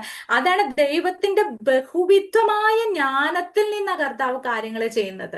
നമ്മൾ ദൈവത്തെ അളന്നുകൊണ്ടിരിക്കുക. ഓ ദൈവമേ, അത് അന്ന് അങ്ങനെ സംഭവിച്ചു, ഇത് ഇങ്ങനെ സംഭവിച്ചു, ഇത് ഇനി എന്തായി തീരും, എങ്ങനെയായി തീരും എന്ന് നമ്മൾ ദൈവത്തെ അളന്ന്, ഓക്കെ ദൈവം ഇനി എന്തേലും ചെയ്യുമായിരിക്കും എന്നാ നമ്മളുടെ ഒരു കൺക്ലൂഷൻ അവിടെ വന്നേക്ക്. പിന്നെ പേടി, ഭയം, ധൈര്യക്കുറവ്, ഇനി അത് ശരിയാവുമോ ഇത് ശരിയാവുമോ എന്നുള്ളത്. അപ്പൊ ദൈവത്തെക്കുറിച്ചുള്ള പരിജ്ഞാനം നമ്മളിൽ വർദ്ധിക്കും തോറും ദൈവത്തെക്കുറിച്ചുള്ള ഉറപ്പും ധൈര്യവുമാണ് നമുക്ക് വർദ്ധിച്ചു വരുന്നത്. അപ്പൊ പഴയ സൃഷ്ടി കർത്താവ് എന്തിനാണ് പുതിയ സൃഷ്ടിയിലോട്ട് കൊണ്ടുവരുന്നത്? ഇപ്പൊ ആദാം, നമ്മൾ ചിന്തിക്കുവാണെങ്കിൽ കർത്താവ് എന്തിനായിരുന്നു ആദാം പാപം ചെയ്യാൻ തക്കവണ്ണം അങ്ങനെ ആ വൃക്ഷം അവിടെ വെച്ചത് എന്ന് നമുക്ക് ചിന്തിക്കാം. ചിലപ്പോ നമ്മളെല്ലാം ചോദിക്കുന്ന, അതവിടെ വെക്കാതിരുന്നായിരുന്നെങ്കിൽ വല്ല കുഴപ്പമുണ്ടായിരുന്നോ എന്ന് നമുക്ക് തോന്നൂല്ലേ? പലരും, നമ്മളെല്ലാം ആദാം പാപം ചെയ്തുകൊണ്ടല്ലേ ഇന്ന് നമ്മളൊക്കെ കിടന്ന് അനുഭവിക്കുന്ന ഒരു അനുഭവം നോക്കിക്കേ. പക്ഷെ ഇത് അത് ദൈവത്തിന്റെ പദ്ധതി എന്നും ഒരു പദ്ധതിയുള്ളേ. ആദാം പാപം ചെയ്യൂ എന്നുള്ള കാര്യമൊക്കെ ദൈവത്തിന് അറിയാം. ഇത് മുന്നമേ കണ്ടുകൊണ്ടാണ് ദൈവം എറ്റേണിറ്റിയിൽ കുറെ തീരുമാനങ്ങൾ എടുത്തിട്ടാണ് ആദാമിനെ സൃഷ്ടിപ്പ് നടത്തുന്നത്. എന്തുകൊണ്ടാണെന്ന് ചോദിച്ചാൽ, ഇപ്പൊ ആദാം ഏദൻ തോട്ടത്തിലായിരിക്കുമ്പോ പാപമൊന്നും ചെയ്യാതെ ആദാം ജീവിച്ചു പോകുമ്പോ കർത്താവിന്റെ ആഴത്തിലുള്ള സ്നേഹം ഒരിക്കലും മനസ്സിലാക്കില്ല. സ്നേഹം ടേക്കൺ ഫോർ ഗ്രാൻഡഡ് ആയി പോകും. എന്റെ മോനെ ഞാൻ സ്നേഹം കൊടുക്കുമ്പോ അവനത് കിട്ടുന്നു, എപ്പോഴും കിട്ടുന്നു, അവനത് അങ്ങനെ, എന്റെ അമ്മ എന്നെ എപ്പോഴും സ്നേഹിക്കും എന്നുള്ള ഒരു കാര്യം അവന് നല്ല, അത് ടേക്കൺ ഫോർ കർത്താവിന്റെ മേഴ്സി. ഈ ആട്രിബ്യൂട്ട്സ് ഓഫ് ഗോഡ് എന്ന് പറയുന്ന fruit of spirit, love, joy, peace, അങ്ങനെയുള്ള സംഭവങ്ങൾ നമ്മൾ എങ്ങനെ അറിയും? കർത്താവിന് ആദാം എങ്ങനെ അത് അറിയാൻ പറ്റും? ആദാമിനെ അറിയണമെങ്കിൽ കർത്താവിന്റെ ഈ ആട്രിബ്യൂട്ട്സ് ആഴത്തിൽ, നീ പാപം ചെയ്ത് തെറ്റിപ്പോയെങ്കിലും നിന്നെ ഞാൻ ഉപേക്ഷിച്ച് കളയുന്നില്ല, പകരം എൻ്റെ ആഴത്തിലുള്ള സ്നേഹം നിന്നെ തേടി വരുന്നു എന്നാ ദൈവത്തിന്റെ വചനം പറയുന്നത്. ഞാൻ എന്നേക്കും, എവർലാസ്റ്റിംഗ് ലവ് എന്ന കർത്താവിന്റെ സ്നേഹത്തെ അഗാപ്പെ ലവ് ആണ്. അതായത് ഇപ്പം ആദാം പാപത്തിൽ വീണ് കഴിഞ്ഞപ്പോ, ശരി നിന്നെ ഇനി മാറ്റി വിട്ടേക്കാം, നരകത്തിൽ വിട്ടിട്ട് വേറൊരു സൃഷ്ടിപ്പ് നടത്താന്ന് ദൈവം തീരുമാനിച്ചോ? ഇല്ല. ദൈവം അപ്പോഴും എന്താണ്, ആദാമിനെ വീണ്ടെടുക്കാനുള്ള പദ്ധതി എറ്റേണിറ്റിയിൽ ദൈവം ചെയ്തിട്ടുണ്ടായിരുന്നു. അപ്പൊ ദൈവത്തിന്റെ ആ സ്നേഹം, ദൈവത്തിന്റെ സന്തോഷം, സമാധാനം, സ്വസ്ഥത, ഇത് ടേക്കൺ ഫോർ ഗ്രാൻഡഡ് അല്ലേ? ഇപ്പൊ ആദാമിന് എന്താ, ഞാൻ വീണു പോയിട്ടും, നമ്മുടെ മക്കൾ ഇപ്പൊ എന്തെങ്കിലും തെറ്റ് ചെയ്തിട്ട് നമ്മള് അവരോട് നമ്മൾ എന്താ പറയണത്? മോനെ സാരമില്ല, ഞാൻ നിന്നെ കരുതിക്കൊള്ളാം, നീ അതിനെ ഓർത്ത് വിഷമിക്കണ്ട എന്നാണ് നമ്മൾ പറയുള്ളൂ. അപ്പം ആ കുഞ്ഞിന് എന്താ തോന്നുന്നത്? ദൈവമേ, ഞാൻ ഈ പാപം ചെയ്തിട്ടും എൻ്റെ അമ്മ എന്നെ സ്നേഹിക്കുന്നു അല്ലേ? This is the same thing. കർത്താവിന് എന്താ തോന്നുന്നത്? മുടിയനായ പുത്രൻ എല്ലാം മുടിച്ചിട്ട് തിരിച്ചു വന്നപ്പോഴേക്കും കർത്താവ് പോന്നല്ല. അതാണ് സ്വർഗസ്ഥനായ പിതാവിന്റെ ഹൃദയത്തെ അവിടെ കാണിക്കണത്. അപ്പൊ ദൈവത്തിന്റെ ഹൃദയം എന്ന് പറഞ്ഞാല് ദൈവത്തിന്റെ സ്നേഹം, ആ ഡിസ്പ്ലേ ഓഫ് ഹിസ് ആട്രിബ്യൂട്ട്സ് ആണ് കർത്താവ് അവിടെ കാണിക്കുന്നത്. ദൈവത്തിന് ഇത്ര വിസ്ഡം ഉണ്ടെന്ന് നമ്മൾ എങ്ങനെയാ അറിയണത്?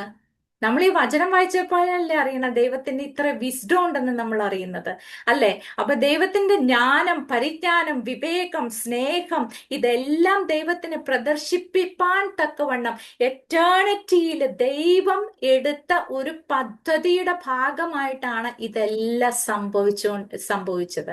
അല്ലാതെ ഇത് ആ വൃക്ഷം അവിടെ വെച്ചത് കൊണ്ട് അറിയാതെ സംഭവിച്ച ഒരു തെറ്റല്ല. ദൈവത്തിന് അറിയാം ഇത് എന്താ സംഭവിക്കാൻ പോകുന്നതെന്നുള്ള. ഇനി വേഗത്തില് രണ്ടു മൂന്ന് വചനങ്ങൾ വായിക്കാം. പുതിയ സൃഷ്ടിയാകുന്നത് എങ്ങനെയാണ്? യോഹന്നാന്റെ സുവിശേഷം 1:12. അവനെ കൈക്കൊണ്ട് അവന്റെ നാമത്തിൽ വിശ്വസിക്കുന്ന ഏവർക്കും ദൈവമക്കളാകുവാൻ അവൻ അധികാരം കൊടുത്തു. ആമേൻ. അപ്പോ പഴയ സൃഷ്ടി, ഈ പഴയ മനുഷ്യനെ കൊണ്ട് ദൈവത്തിന് ഒന്നും ചെയ്യാനില്ല. അപ്പൊ ദൈവം പുതിയ സൃഷ്ടിപ്പ്, അവൻ ആം, കർത്താവിന്റെ ക്രൂശ് മരണം എന്താണ്? പഴയ മനുഷ്യന്റെ മരണമാണ് ക്രൂശ് മരണം. നമ്മളുടെ പഴയ മനുഷ്യൻ, ആദാമിൽ നിന്ന് ജനിച്ച് ക്രിസ്തുവിലായിട്ടുള്ള എല്ലാവരുടെയും പഴയ മനുഷ്യന്റെ മരണമാണ് ക്രൂശിൽ നടക്കുന്നത്. അപ്പൊ പുതിയ മനുഷ്യനായി തീരുന്നത് എങ്ങനെയാണ്? അവനെ വിശ്വസിച്ച് അവന്റെ, അതല്ലേ വായിച്ച് അവനെ കൈക്കൊണ്ട് അവന്റെ നാമത്തിൽ വിശ്വസിക്കുന്ന ഏവർക്കും ദൈവമക്കളാകുവാൻ അതെ. അവൻ അധികാരം കൊടുത്തു. അപ്പൊ യെസ്, ദൈവമക്കളാകുവാൻ അധികാരം കൊടുത്തു. അവനെ വിശ്വസിച്ച് അവനെ കൈക്കൊള്ളുന്ന എല്ലാവർക്കും ദൈവമക്കളായി കഴിയുമ്പോൾ പുതിയ സൃഷ്ടിയാണ് അവിടെ ആരംഭിക്കുന്നത്. അപ്പോ ആ പുതിയ സൃഷ്ടിയായി കഴിഞ്ഞ പിന്നെ ആരാണ് അവിടെ? കർത്താവാണ് കർത്തൃത്വം നടത്തുന്നത്. ജഡത്തിൽ ആരായിരുന്നു കർത്തൃത്വം നടത്തിയത്? ആദാം കുറച്ച് കർത്തൃത്വം, നമ്മൾ കുറച്ച് കർത്തൃത്വം നടത്തും, പിന്നെ സാത്താനും നടത്തും, പിന്നെ ലോകവും നടത്തും, ചുറ്റുമുള്ള മനുഷ്യരും ഒക്കെ പറയുന്നതൊക്കെ നമ്മൾ കേട്ടു പോവാറുണ്ട്. പക്ഷെ ഇപ്പോ ദൈവമാണ്, പുതിയ സൃഷ്ടിയിൽ ദൈവമാണ് കർത്തൃത്വം നടത്തുന്നത്. ഇനി റോമാലേഖനം 8-ാം അധ്യായം 1-ഉം 2-ഉം ഒന്ന് വായിക്കാം. അതുകൊണ്ട് ഇപ്പോൾ ക്രിസ്തുവേശുള്ളവർക്ക് ഒരു ശിക്ഷാവിധിയും ഇല്ല. ജീവന്റെ ആത്മാവിന്റെ പ്രമാണം എനിക്ക് പാപത്തിന്റെയും മരണത്തിന്റെയും പ്രമാണത്തിൽ നിന്ന് ക്രിസ്തുവേശുവിൽ സ്വാതന്ത്ര്യം വരുത്തിയിരിക്കുന്നു. ആമേൻ. അപ്പോ ക്രിസ്തുവേശുവിൽ സ്വാതന്ത്ര്യം വരുത്തിയിരിക്കുന്ന, അപ്പൊ നമ്മുടെ ഉള്ളിൽ ഓടിയ പ്രമാണങ്ങൾ എന്തൊക്കെയാണ്? പാപത്തിന്റെ മരണത്തിന്റെ പ്രമാണം പഴയ മനുഷ്യനിൽ ഉണ്ടായിരുന്നു. ആ പ്രമാണത്തെ, പിന്നെ മനുഷ്യന്റെ പ്രമാണം ഉണ്ട്, മോറൽ ലോ ഉണ്ട്. ഇതെല്ലാത്തിനെ മാറ്റിയിട്ട് ദൈവം ജീവന്റെ ആത്മാവിന്റെ പ്രമാണം നമ്മളിൽ ഒഴുക്കി, അല്ലെ?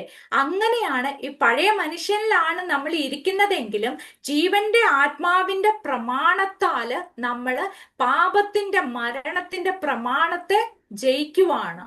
അതിനുള്ള കൃപയാണ്. അതാണ് പുതിയ മനുഷ്യനിലൂടെ വെളിപ്പെട്ടു വരുന്ന കാര്യം.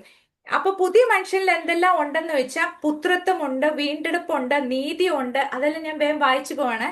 വിശുദ്ധിയുണ്ട്, മഹത്വമുണ്ട്, നിഷ്കളങ്കതയുണ്ട്, ആത്മാവുണ്ട്, ഫ്രൂട്ട് ഓഫ് ദ സ്പിരിറ്റ് ഉണ്ട്. പിന്നെ എഫേഷ്യൻസ് 1:3 ഒന്ന് വായിക്കാം.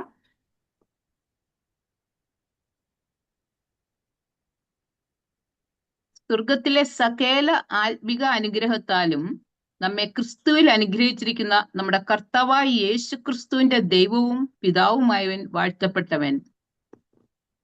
നാം ഓക്കെ. അപ്പൊ സകല ആത്മീക അനുഗ്രഹത്താലും കർത്താവ് നമ്മളെ അനുഗ്രഹിച്ചിരിക്കുവാണ്. അപ്പം കർത്താവ് നമ്മളെ പുതിയ മനുഷ്യനെ നടത്തണമെങ്കിൽ സകല ആത്മീക അനുഗ്രഹങ്ങളും നമ്മളിൽ പകർന്നാൽ മാത്രമാണ് നമുക്ക് പൂർണ്ണമായിട്ട് ആ പുതിയ മനുഷ്യനിൽ നടക്കാൻ പറ്റുള്ളൂ. ഇനി എഫേഷ്യൻസ് 4:22-24 ഒന്ന് വായിക്കാം.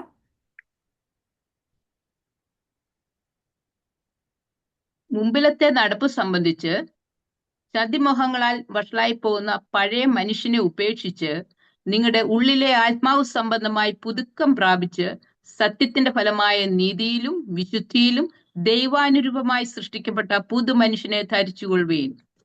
ആ അപ്പൊ പഴയ മനുഷ്യൻ പോയി. ജഡത്തില് നമുക്ക് കുറെ എക്സ്പീരിയൻസ് കിട്ടിയ മനുഷ്യനെ ദൈവം ക്രൂശിച്ചു.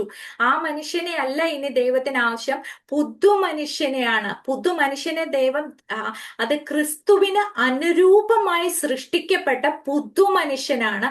ആ മനുഷ്യനിൽ ജീവിക്കാനാണ് നമ്മളെ വിളിച്ചിരിക്കുന്നത്.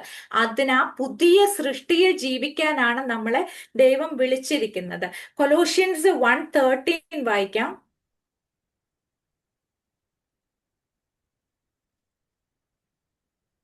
നമ്മെ ഇരുട്ടിന്റെ അധികാരത്തിന് വിടുവിച്ച് തന്റെ സ്നേഹസ്വരൂപനായ പുത്രന്റെ രാജ്യത്തിലാക്കി വെക്കുകയും ചെയ്ത പിതാവിന് സന്തോഷത്തോടെ സ്തോത്രം ചെയ്യുന്നവരാകണം എന്നും അപേക്ഷിക്കുന്നു.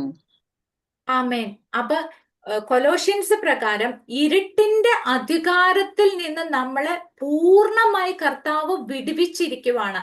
ഇനി നമ്മൾ സാത്താനെ ഭയപ്പെടേണ്ട ആവശ്യമുണ്ടോ? സാത്താന ആയുധവും ഇല്ല.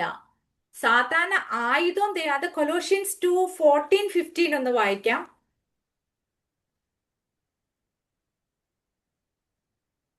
അതിക്രമങ്ങളൊക്കെയും നമ്മോട് ക്ഷമിച്ച് ചട്ടങ്ങളാൽ നമുക്ക് വിരോധവും പ്രതികൂലവുമായിരുന്ന കയ്യെടുത്ത് മായ്ച്ച് ക്രൂശിൽ തറച്ച് നടുവിൽ നിന്ന് നീക്കിക്കളഞ്ഞു.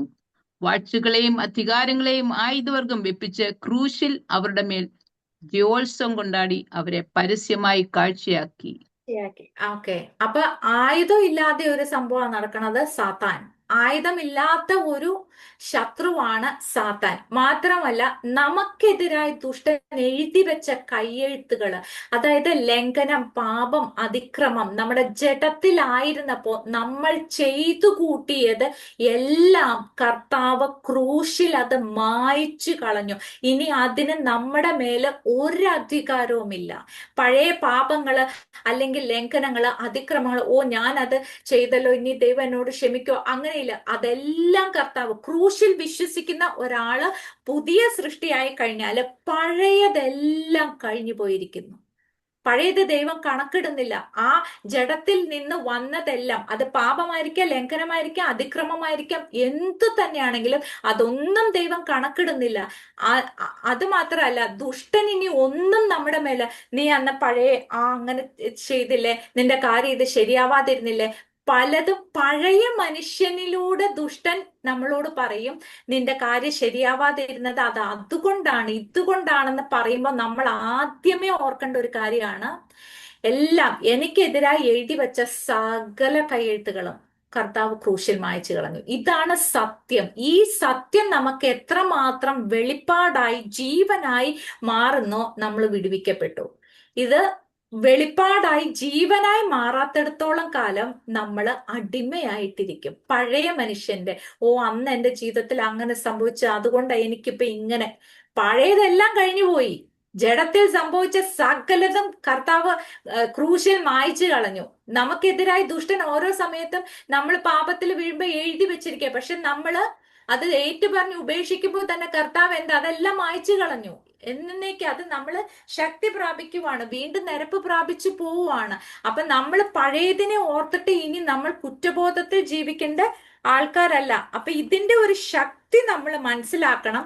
നമ്മളുടെ പാപം, ലംഘനം, അതിക്രമം ഇതെല്ലാം കർത്താവ് ക്രൂശിൽ മായ്ച്ചു കളഞ്ഞു. എന്നേക്കുമായി, പാസ്റ്റ്, പ്രസന്റ്, ഫ്യൂച്ചർ, ഇത് എന്നേക്കുമായി മായ്ച്ചു കളഞ്ഞിരിക്കുവാണ്. ഇത് റെവലേഷനായി, വെളിപ്പാടായി വന്നാൽ മാത്രമേ അതിന്റെ ശക്തി നമ്മളിൽ വെളിപ്പെട്ടു വരുവുള്ളൂ. ഗലേഷ്യൻസ് 3:27 ഒന്ന് വായിക്കാം ആന്റി.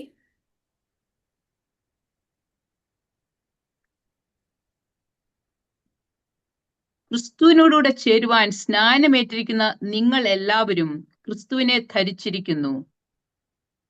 ആ അപ്പൊ സ്നാനമേറ്റ എല്ലാവരും, ക്രിസ്തുവിനോട് ചേരുവാൻ സ്നാനമേറ്റിരിക്കുന്ന എല്ലാവരും ക്രിസ്തുവിനെ ഇനി ധരിച്ചിരിക്കുന്നത്. പഴയ മനുഷ്യൻ നീങ്ങിപ്പോയി, എല്ലാം പുതുതായി തീർന്നിരിക്കുന്നു. ആ പുതിയ മനുഷ്യനിലുള്ളത് ആണ് ഇനി വെളിപ്പെട്ടു വരേണ്ടത്.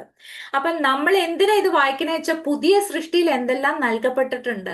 ഈ പുതിയ സൃഷ്ടിയിൽ നൽകപ്പെട്ടത് എന്താണെന്ന് അറിഞ്ഞില്ലെങ്കിൽ നമ്മൾ വീണ്ടും പഴയ സൃഷ്ടിയിൽ ജീവിച്ചുകൊണ്ടേയിരിക്കും. കാരണം രണ്ട് പ്രമാണം ഓടിക്കൊണ്ടിരിക്കുവാണല്ലോ. ഒന്ന് പാപത്തിന്റെ മരണത്തിന്റെ പ്രമാണം ഓടുന്നു, പിന്നെ ഒരു ജീവന്റെ ആത്മാവിന്റെ പ്രമാണം ഓടിക്കൊണ്ടിരിക്കുവാണ്. അപ്പൊ ഈ രണ്ട് പ്രമാണം ഓടിക്കൊണ്ടിരിക്കുന്നതുകൊണ്ട് പുതിയ സൃഷ്ടിയിൽ എന്താണ് നൽകപ്പെട്ടതിനെ കുറിച്ച് നല്ല ബോധ്യം ഉണ്ടെങ്കിലേ നമുക്ക് ആത്മാവിനാൽ നടത്തപ്പെടാൻ പറ്റുള്ളൂ. ഇല്ലെങ്കിൽ പഴയ സൃഷ്ടിയിൽ തന്നെ നമ്മൾ ഓടിക്കൊണ്ടിരിക്കും. ഓക്കെ, ഇനി കൊലോഷ്യൻസ് തന്നെ ഒരു 3:10 ഒന്ന് വായിക്കോ.